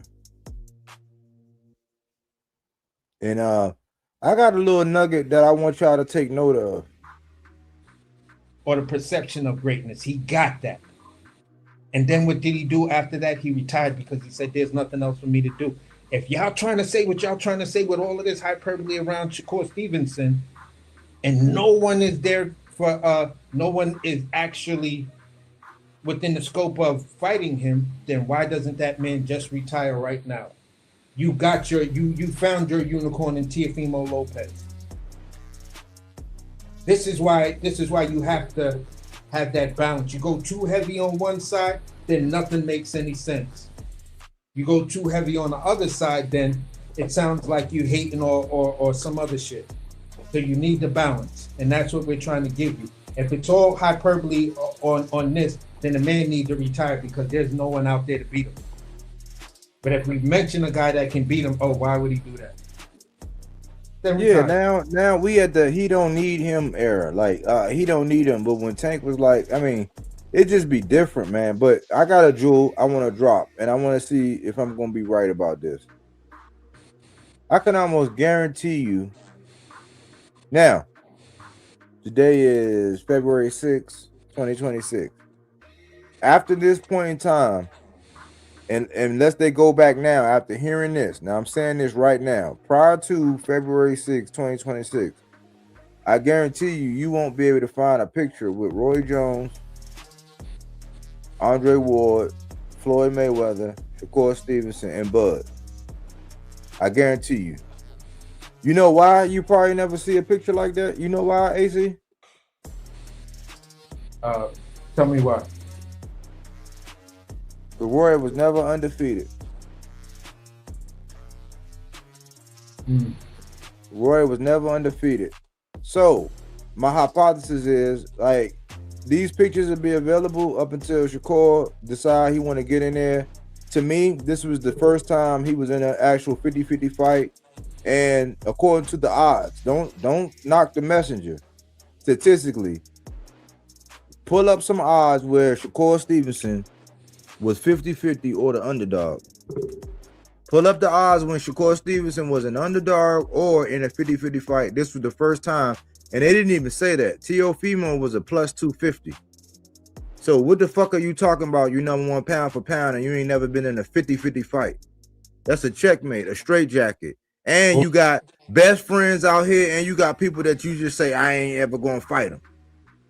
Fuck out of here, man. Like, and all of a sudden, because you beat one motherfucker that's an orthodox up and down fighter, now you can beat the face of boxing. Fuck out of here. He who controls the printed page controls the thinking of this age. And just because somebody is gone, they ain't forgotten. Yeah. This is what y'all need to learn as fan bases, because if you're gonna be a fan for your fighter, if he go through some shit or whatever, just like that bullshit y'all be doing with Clout Sean, how y'all just be riding on whatever, and because he say a couple Hail Marys and Our Father, y'all all in saying Tank gonna do some legal shit. Last time I checked, his gloves still work. It ain't no safety on his Glock. It's just because Shakur beat Teofimo, who showed up flat and didn't really give a fuck and was whatever he was going through. I'm not giving him no excuses. That don't mean he could beat Tank. Because otherwise, if you say that and everybody like a Roy Jones using the triangle theory out of all people, don't come at me about my opinion. I just know there's a lot of recency bias out here. We're going to be the voice of reason. We're going to say what need to be said. And if you don't like it, jump up here and get smoked. Yeah. I have to say this.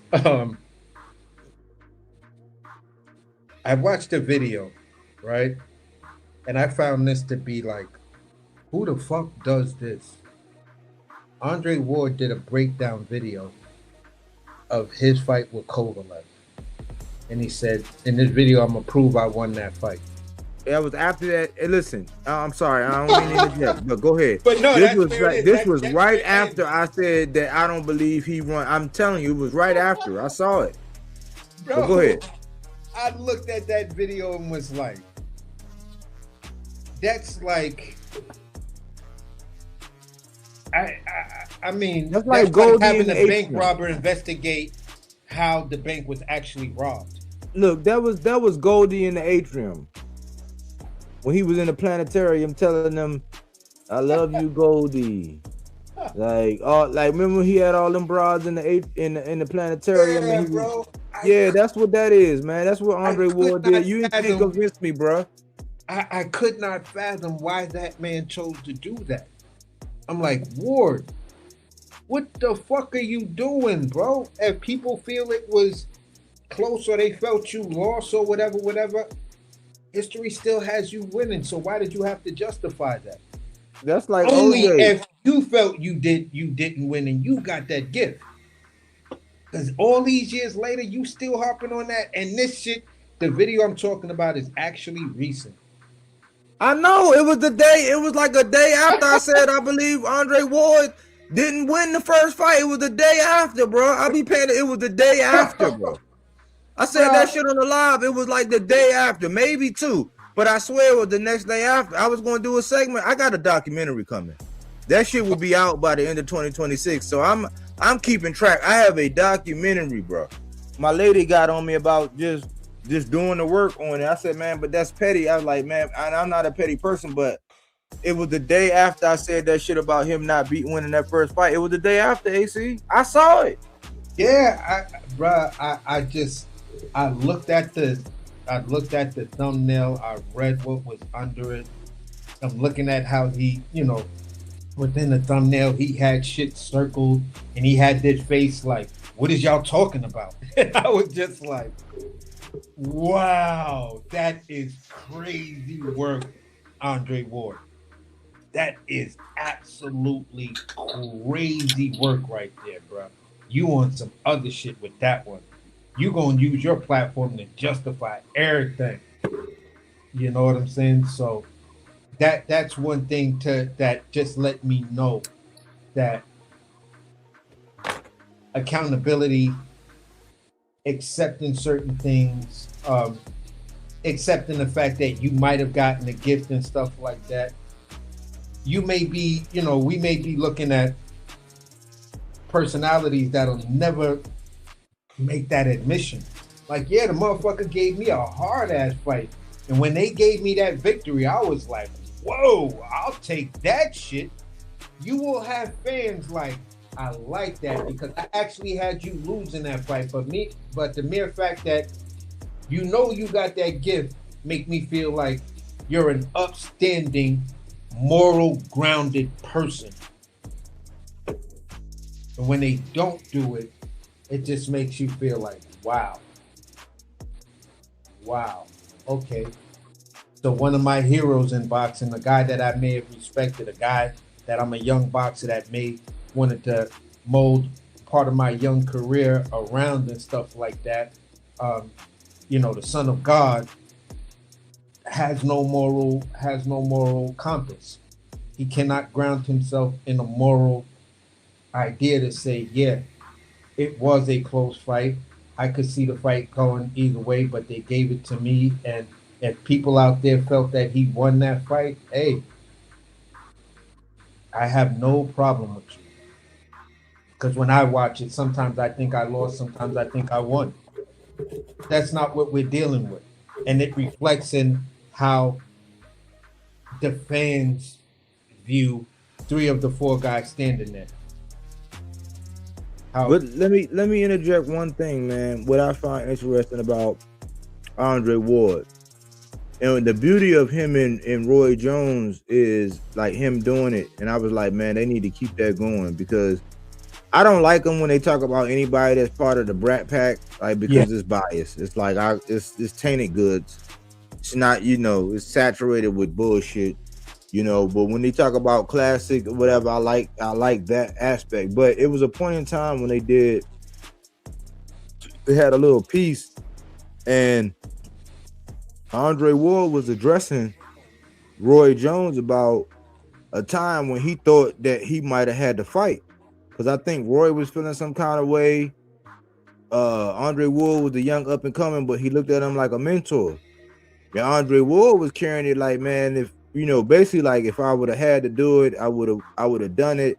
And he kind of tried him, like saying, "What was you thinking about me? Like, what would you think would have whatever?" Oh, I saw that. So right, so in my opinion, it's like, how do you condone the Keyshawn and Shakur shit? Like, how do you stand in silence? That's why I say silence is consent. Because when you don't say nothing, that means you agree. If I got my hand in your pocket and you ain't like get your hand out my pocket and I'm caressing you, it's like, all right, you agree. Like, you agree with the shit. Do you agree with the shenanigans? And then Roy Jones and Andre Ward, I don't remember y'all having nobody out there being like a bud, like a Roman pit bull at the fights, just running up on people's fathers. And then, y'all having like 2 like people in the broadcast booth that no matter what you say is golden and it cover your transgressions and won't grill you for drinking in camp. I don't remember y'all having them kind of guys. Yeah. I'm like, y'all were both Hall of Famers. Y'all both pretty much clean cut. Like, we know your story, Ward, about your early beginnings and all that. We know you went on to become a pastor. I don't agree where y'all get to take these more, but y'all can say whatever the fuck y'all want about Tank. But y'all don't got no accountability for Keyshawn. No tough not even tough questions. I ain't saying be messy. No tough questions. No question is brotherly love. But you would have took out Roy Jones and you told him to his face. That's why I don't respect it when I hear y'all and y'all don't address these shit when it come down to these other guys. Like, y'all want to be biased. Tim Bradley came out after Brian Norman did what he did to Jen Sasaki. He came out and said, "Oh man, you juicing, huh? Like, man, they gotta piss test this, bro, right here, bro." He came out like that. With Shakur, he's with Snack. It's never been a conversation. Yep. Like, where are y'all at? Like, what are we on? So don't come at me when I be coming asking real questions, boxing questions, keeping it all the way boxing, and y'all just can't handle the truth. Don't come at me like that when y'all ain't got no smoke for these dudes who are just really just talking heads. And at the end of the day, just to bring up the video you was talking about, I love that video because they were both giving their takes on how they would have beat each other. Right. You feel what I'm saying? This was my game plan. I would attack you like this because I know you are this, and that. He says, well, for me, the first thing I needed to do was slow the fight down because I know you're way more athletic than me. So my job was to try to slow you down and put you in positions to where I could. And I was like, yo, these 2 dudes is actually sitting there. When you watch the Kung Fu movies and the 2 dudes is staring at each other. And they got the whole fight plan in their head and nobody moved. But you seen them doing all of this crazy shit. That's what these 2 dudes were doing. And guess where they were? In the fucking ring. So that's what made that whole dynamic even greater. Those type of situations, I love to follow Roy Jones and Andre Ward. You feel what I'm saying? But when you start talking about the Brat Pack, that's when I'm just like, nah, you losing me here, bro. Because this is not your mentality when you fought. This is not how you were. You know, the way your shit was working, and it just makes me question. All right, half you motherfuckers out here, y'all need to get your Abdullah Oblongata shit checked the fuck out, because there's something wrong with you. Because you look at these type of situations and you say you automatically go to defending it, and you're quick to find those situations that actually add that recency bias. Yeah, he said that, but what about when this guy did it? You go straight to the whataboutisms. Well, what about when he did it? Well, what about when he did it? So if he did it and he did it, then how you gonna get mad? But you was mad at all of those dudes, so why you not mad at him? Because they did it before. So 2 wrongs are right, 5 wrongs make it right. If 10 motherfuckers is doing something wrong, you and 11th guy come and do it wrong, now it's good. We good money now. So it's always a matter of we're trying to bring in new words to quell a lot of the dumb shit. Keep that same energy. The same energy you have when you're outraged over this, bring that same energy that of being outraged when it comes down to your guy. And many people just can't do that. They're gonna get pissed off at you. They're gonna tell you you don't know shit. You don't know my gym. You don't know what the fuck go on in my gym. How you gonna talk when you don't even know what's going on in my state? And it's all of this other stuff. And it's just like, just relax. I'm only talking about the perception of what your gym puts out there, or what your camp puts out there, or what this camp puts out there, or that camp puts out there. I don't know what goes on. I'm not in the gym. I don't know what the gym smells like. I don't know where the locker room, what door or what side of the room, whether you walk to the left or the right, to find out where the locker room and the showers are. I know nothing about that. I only know what you put in front of me. For me, that's my Maya Angelou. When you show me some shit, I have to believe you. Yeah. Let me just say one thing, man. Look.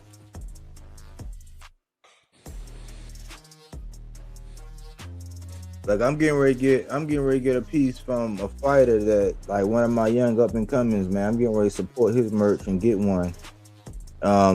But we gotta understand one thing about all of these guys, and this is what I never forget. Every one of these boxers got a fan base. Like if your boxer ever becomes the face of boxing, and you're part of the fan base, and you have a run. Let's just say you have a 5, 6, 7, 8, 9, 10, 11-year run. Like, just because the fighter takes a loss, that don't mean his fan base go anywhere. Yeah. It don't mean that there's not people out here that's like, hold on, man, that's not right and exact. Like, a lot of the things, I'm not gonna open up, I'm not gonna pick no scabs or do all that. But a lot of people tend to reside where they live in a reality based on the results of a fight. That's not reality. I mean, I'll give you an example. Here recently, we had Josh Kelly sign up, have boots on the contract, and sign up to fight Bakram Murtazaliev, who was the perceived boogeyman. He was inactive.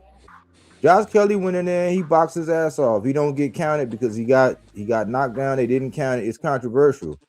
By the way, Bakram has challenged that. He put in paperwork where they challenging the score because they gave a 10-10 round.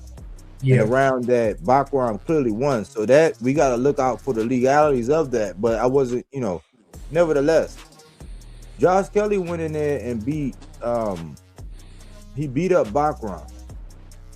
He basically he made a statement.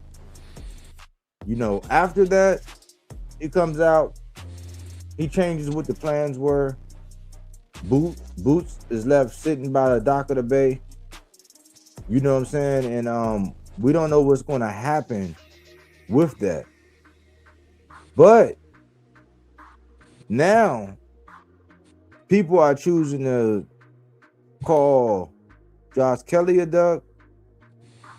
And I'm like, I don't know, because if you're paying attention to the business of boxing, then that's his leverage. Yes. The other guys don't have any. And that's just an example of things that actually happened recently to where it's like case by case, step by step. You got to kind of pay attention so you look at the bigger picture of what's going on and you don't get caught up in what happened here recently. That's very, very dangerous. Did you have something to interject, AC? No, I was just gonna coincide with you saying and just say, look, the crazy thing with Josh Kelly is that people who beat him.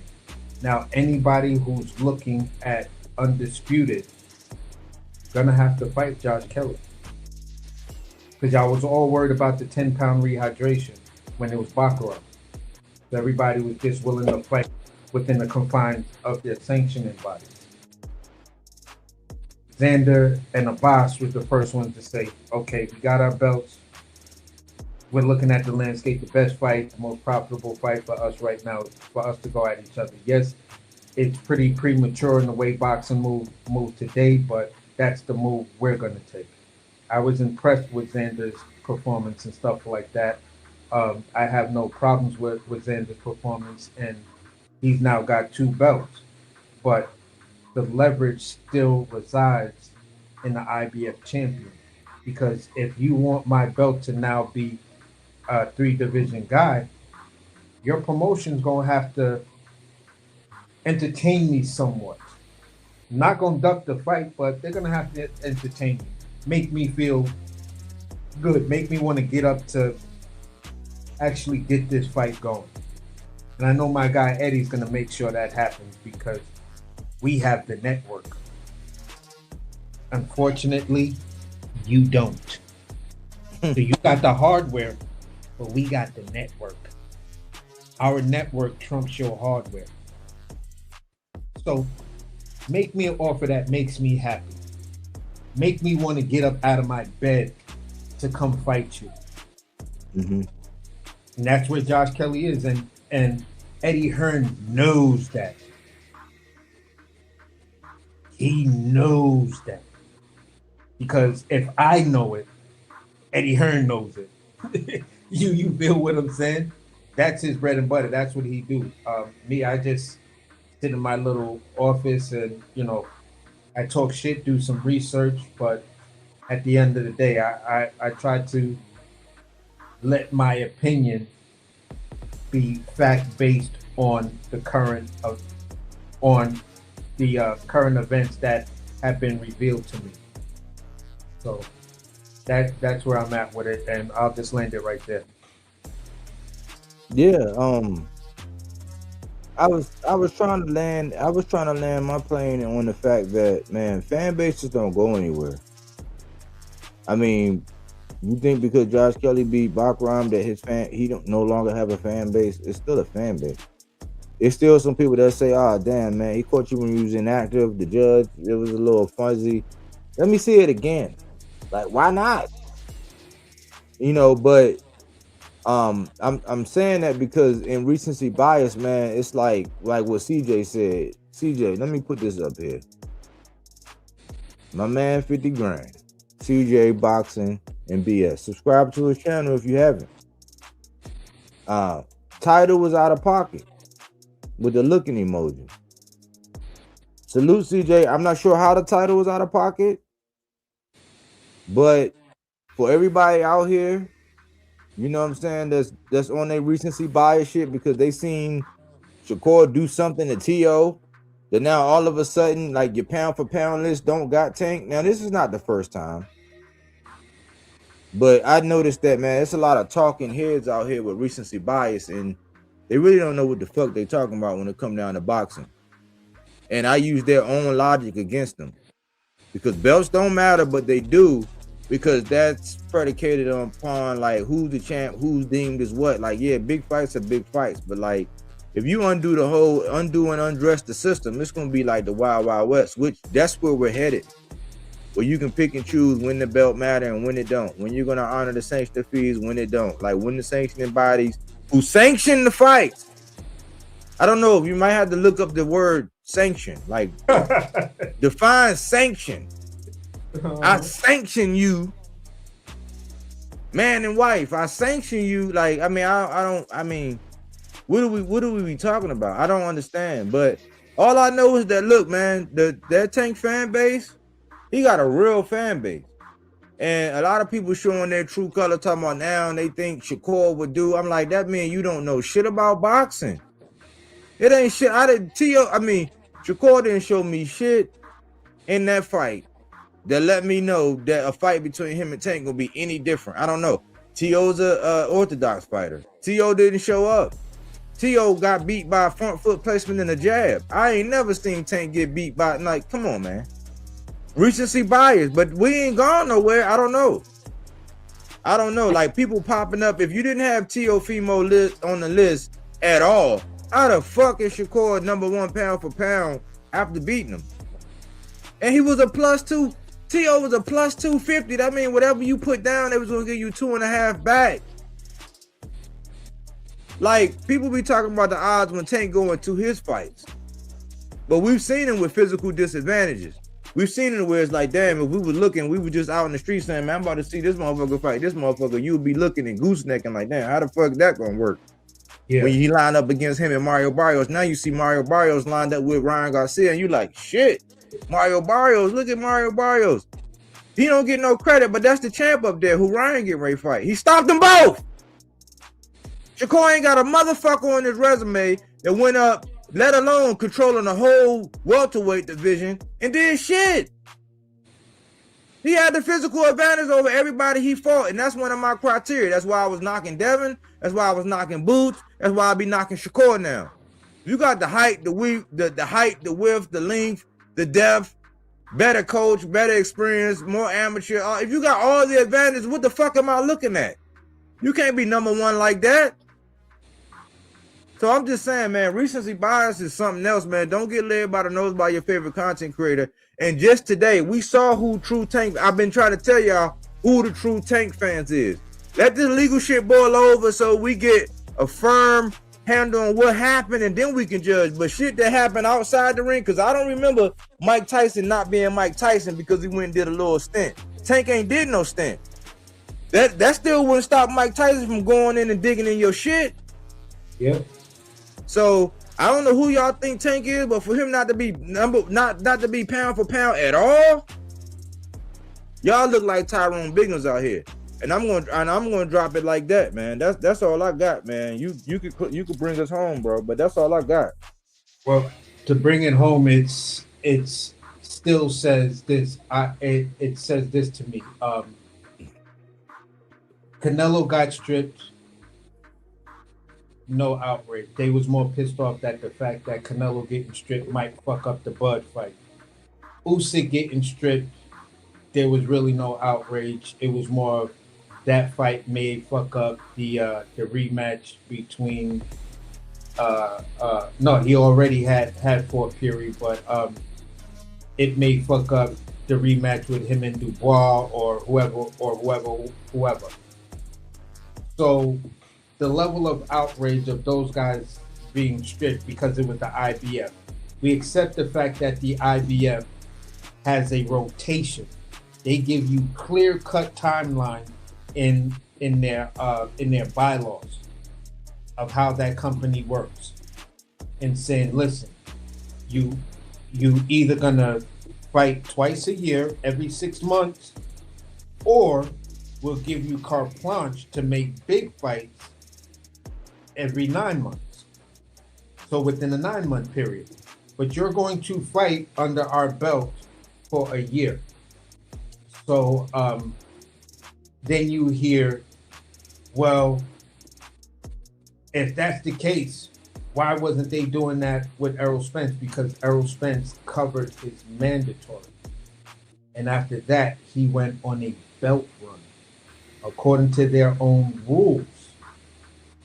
Unless if the fight is not ordered or mandated, then you know what I'm saying? The unifications trump everything else. As long as shit don't go in the purse bid and get all messy. So that's why he was able to do that, and Boots never really got his shot, and Bud winds up inheriting his Mando. Then Boots inherits The other man knows. That's how this shit happened. You feel what I'm saying? Because everybody was chasing straps. Fine, okay, cool. So the business side told us that Boots gets that mulligan, but on the other side, Errol didn't get that mulligan because for those of us who are heavy Bud fans, you know, at that particular time we were probably saying or directly saying that it don't look right. It looks like this dude is ducking. It looks like they putting all of this stuff in the way, yada yada yada. Come to find out, all right, fast forward in time, they fight, great fight. Terrence Crawford wins. But the recency bias always lies in the fact that someone is always going to come back and pull up a situation that's from the past to justify something in the future. And then we're saying, okay, so if you had outrage of it back then, why don't you have outrage for it right now? It's still the same situation.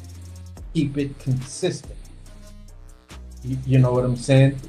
Sabril Matias was crucified for his alleged, because they just dropped it out right there, his alleged use of of a banned substance or whatever. Everybody, even after he won and he was vindicated, there were still people calling him a fucking drug cheat. There were people who were calling him a drug cheat because he got knocked out. See, that's because he couldn't use those PDFs. That's good for him to get knocked out by a guy like Dalton Smith. Well, if you've seen who the fuck Dalton Smith is, Dalton Smith got a mean right hand, and he knows how to use it. One of my keys to victory was throw it early and throw it often. That's exactly what he did. Body kept on coming out and say, I don't like the fact of how much Sabril get hit. So we already knew that there was a possibility that Dalton Smith could get this upset. And it was on wax. It was on wax. And right after the Puyo fight, I said, man, I said I was high on Sabril, but I was like, man, he get hit too much. That's what I was saying. I lost one of the 300. Yes. One of these niggas from I thought was 300. This nigga turned his back on me because I gave my honest assessment. I'm like, well, shit, you was never part of the 300 anyway, because I just said, man, the nigga get hit too much, man. I mean, I know he don't speak much English, but I'm like, I don't know about him no more, man. He just getting hit. I was like, he ain't gonna be able to keep doing that, and I know he was gonna have to move up soon. So exactly. we spoke to it. Malazar, who's the Puerto Rican representative of the channel and the Latin voice he was even co-signing that. Yeah, sir. And as he would say, Sabril Matias does take way too many shots, and it's concerning. So Dalton Smith came out, he followed his game plan, do that right, caught him, boom, done deal. But people still crucified Sabril over a vindicated joint before his next fight. Ryan Garcia was, I don't know if he was ever vindicated, but he was suspended because the reasons still are questions on the actual why. There are some reports that say he was suspended because he failed to disclose some information. Okay, so at the end of the day, your failure to disclose the information may have been you are hiding something. Yeah. I mean, you can speculate that, but they said but they said they were going to come down. To my understanding, they were going to come down with a sentence no matter what. So he was just like, man, why waste more money, time, effort, energy, and fighting? Just say, all right, cool, you got me on not disclosing. It wasn't because he popped hot. That's a technicality. That's why I say I don't even try to argue with nobody. It wasn't because he popped hot. It was because he didn't disclose his supplements. Because when they went back and looked at it, the amount was comparable to something that you could find in a supplement. Like in the shit that it don't really impact the performance anyway. You could say it masked, but to my understanding, he didn't find nothing else. So it was because he didn't disclose his supplement, and he worked with a guy named Scooter, Zab Judah, who is like Dev's godfather or some shit. He put him on the Scooter, and he just worked with Scooter, and he took some shit. So it was like, damn, we can't be private eyes, but it was because he didn't disclose his supplements. That's what it was. So it's basically complete speculation around Ryan Garcia, so he gets to walk away, even though on this side it's actually proven nothing happened. But people are still saying he lost the fight because he couldn't use PEDs. You talk about recency bias on how people choose different sides of the coins and say, all right, this one is okay, but this one isn't. And that's like the over under point that I'm saying is that the consistency to where we constantly see different situations where one fighter gets the benefit of the doubt while the other fighter gets dragged over the coals, chastised, and told you don't even belong in boxing. And it's like, wow, y'all really going that far? On the flip side of that same coin is this one performance that had all of these caveats, and the main caveat was the sticking point. It all depends on show. This fight is very intriguing. It has all the elements of being a great fight. We know Shakur Stevenson is going to show up. We know what Shakur Stevenson is going to do. The unknown is what Tio is going to show up. Is it the Tio that had success with southpaws, or is it the Tio that looked unimpressive with southpaws? So then once that answer happened, and Shakur admits it himself, which to where everybody's seen it, after the second round, you kind of knew what the fuck was going to go on. You knew what Tio was. You knew what Tio was in front of him. Shakur said, "Yeah, after the second round, I knew it was over because you realized what Tio was in front of you." So to boost this guy up and take away Tank, and then now try to argue that he's the number one pound for pound guy. He's the face of boxing, number one pound for pound guy. That's a whole lot of weird shit. And the shit that I'm talking is so crazy. It's got the motherfucking New York NYPD trying to find me. So at the end of the day, all I'm saying is this, man. We gotta, in boxing, you can have your knee-jerk reaction to the joint that night, but speak to the performance that you saw, speak to the caveats, and say what it is. After that, after the smoke settles, then you can start to like really assess what you saw, and then go back and look at what was said in the lead-up, what you actually saw, and what is said right now. And right now, that shit is just on another planet. It's in another galaxy. And everybody's on that recency bias shit. Yeah, he beat this guy, so nobody can beat him now. So yeah, I mean, look, sometimes the endorphins get to flowing. It's a lot of people out here that might have saw the performance, their endorphins got to flowing. Your endorphins can't be flowing more than goddamn 2 weeks now. Like, it's been a week. All this hyperbole. Like, for beating T.O., like, where were all the announcements and assessments saying that he was a plus 250, y'all? This is why I be trying to say it's going to age like fine wine, because at the minute when you pick them and then the odds come out, it is what it is. You can't go back and change that. But if T.O. was a plus 250, how the fuck do Shakur become number one pound for pound and Tank ain't nowhere on the list? Now, y'all putting flyweight like Collazo on there. You got Shakur in there, and I'm like, okay, well, like, when did Tank fight Pedraza? When did Tank fight Gamboa? When did Tank fight Leo Santa Cruz? When did Tank fight Mario Barrios? Like, when did Tank fight, like, yeah, you could say Hector Garcia.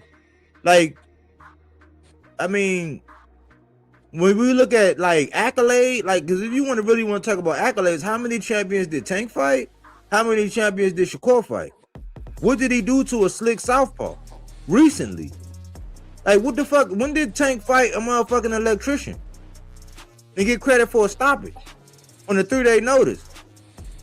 Like, the short notice, like, this is the difference between the two, y'all. If y'all don't realize, Shakur fought an electrician on a 3-day notice.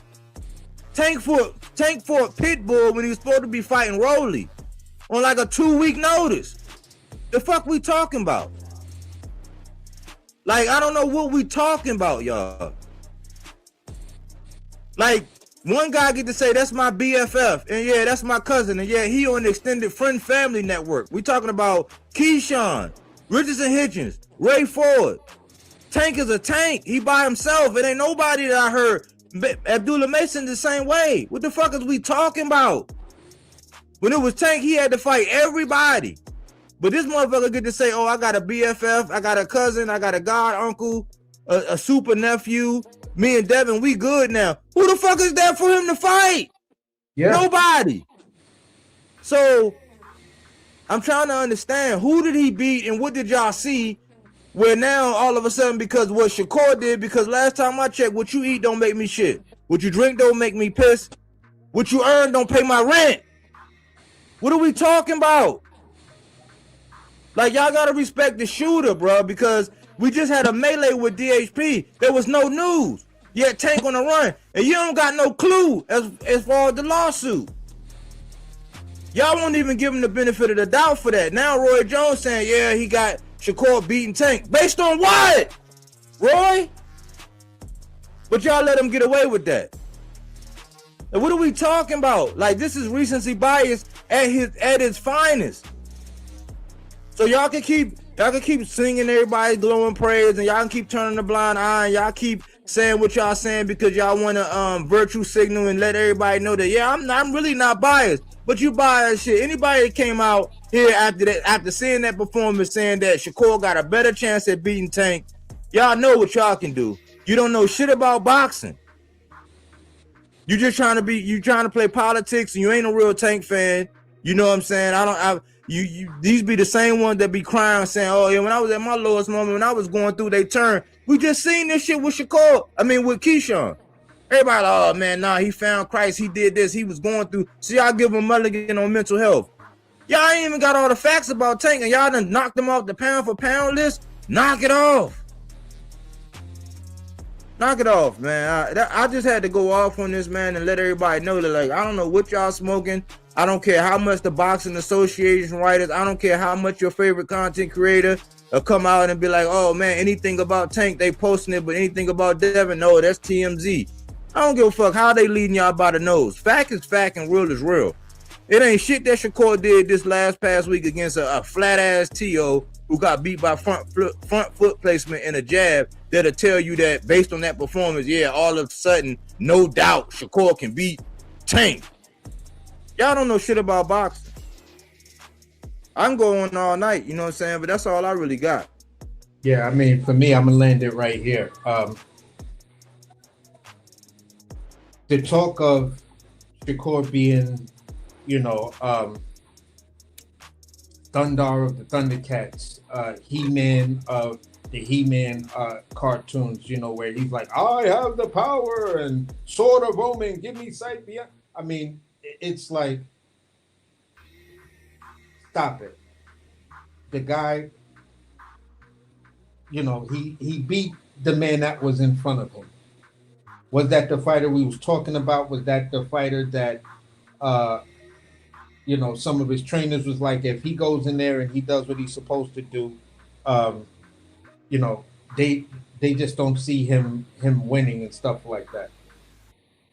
To now say that performance of just front foot placement and jab is all Shakur needs to beat Tank Davis. That's the wild part for me, because if you look at that performance, that's what it was. And now you're going to say that Tank can't get past that jab. No one in boxing can get past that front foot placement and that jab, which then tells me this, okay, when Tank said, and then early Shakur Stevenson's coach said, the guy who trained him in the Olympics and stuff like that, said, yeah, Shakur doesn't really slip punches. He uses his feet to get out of the way of punches, but he doesn't slip any punches. He's right there for you. He's always going to be right in front of you and right there for you. That's what he did with Tio, right? Tank knows how to slip punches. He knows how to slip and counter. He knows how to pull, counter. So at the end of the day, I'm just like, okay, y'all relegated this man because of those legal troubles, and now the guy, he can be beaten with a jab and front foot placement. When I look at the devil in the details of what Roy is saying and what all of these people are saying, that's what you're telling me. And then that's where my argument is going to start, and pretty much end in the fact that I'm going to expose you on the fact that you're saying Tank is now so limited, and he's Tio was so much superior as far as everything else that Tio brings to the table. Tank is so limited that he cannot get past Shakur's jab. And how they're going to use recency bias in that situation is they're going to tell us, well, he pulled the draw with Lamont Roach.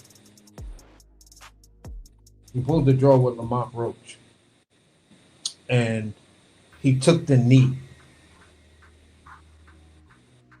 So the recency bias is going to say, because the way he fought Lamont Roach is the clear-cut vision of the last time we seen Tank fight, he fought Lamont Roach, versus we saw Shakur versus Patty,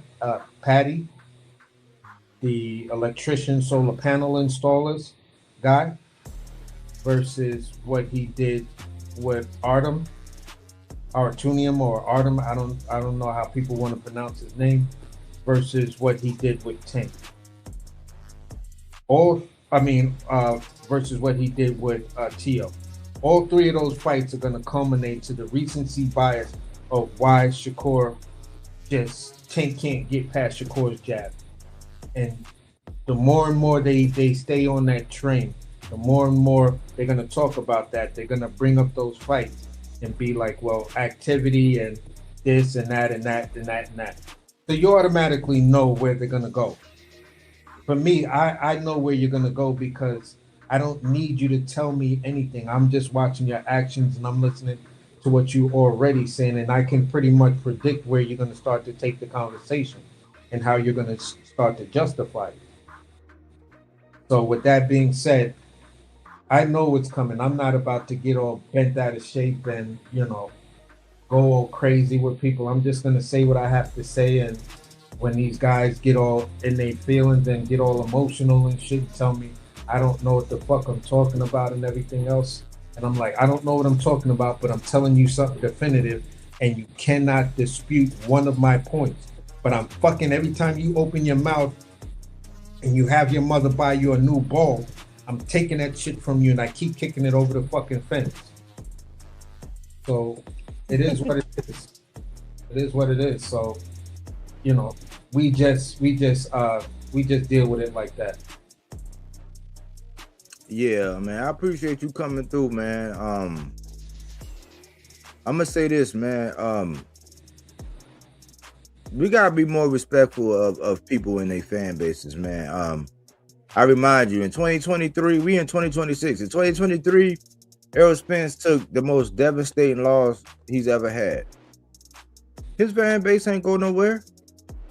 This fan base is just like me with the merch and everything. I got my hoodie. I got another shirt back there that's authentic that I got straight from Earl. I'm getting ready to rock out with some more apparel from my new young guy. You know what I'm saying? And I'm gonna do that, man. I'm gonna start supporting these guys in that way, man, and show it in that way. But these fan bases don't go nowhere. Y'all can listen. This is where I'm gonna land at. Y'all can hype Shakur up as much as y'all motherfucking want. Y'all can salute Batman. Y'all can give Robin his flowers. Y'all can have all the boxing writers just talk about how superb and how master class and how y'all can do all of that. Y'all know what y'all really doing? Y'all setting Shakur up because he know what he experienced when he got in that ring with Tank. We heard the stories. I don't like to get sloppy. What happens in Vegas stays in Vegas. I think sparring should be just like it. If we happen to get privy to some information, like Lubin dropping Berlanga, okay, cool. But he know what him and Tank went through in that sparring. They know. So boxers like WWE, WWF, to where they're gonna play with their poker face.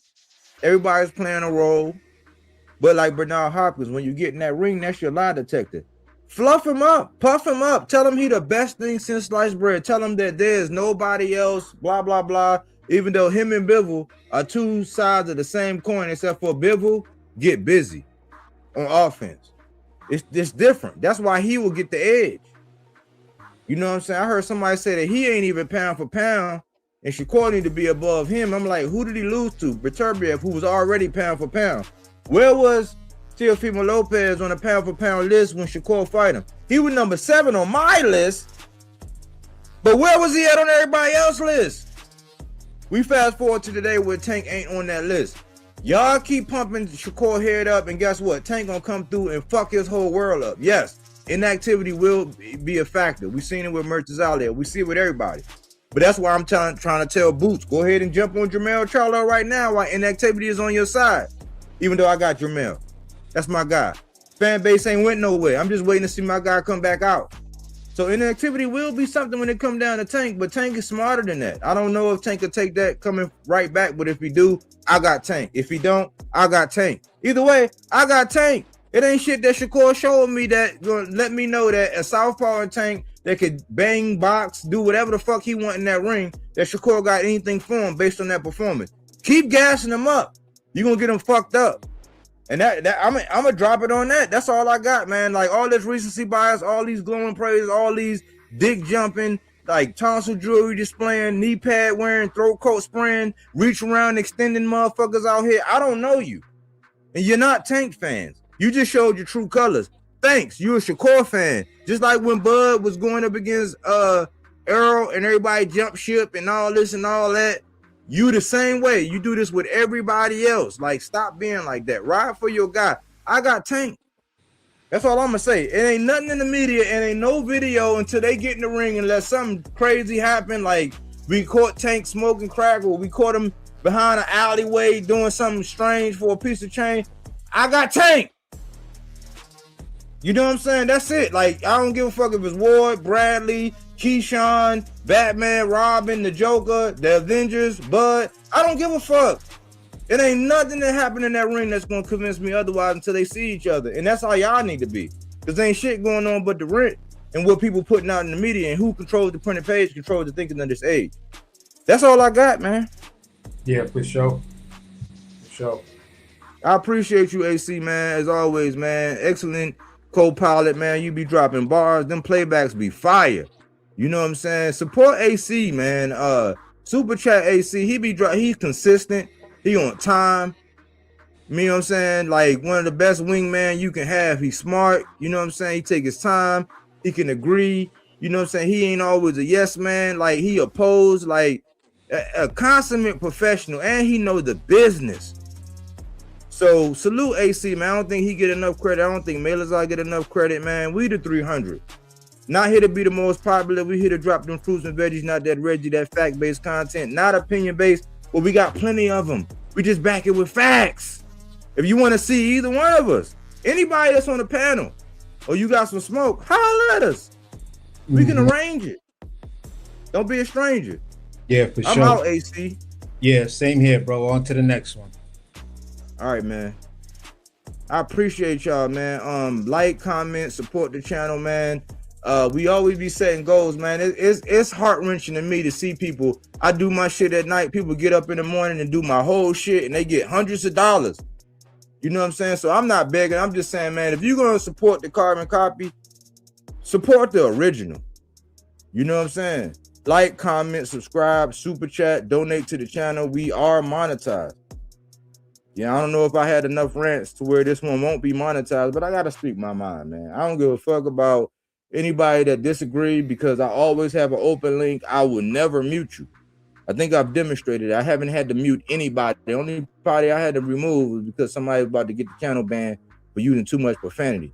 But I'm not the type that invited debate and then just want to argue.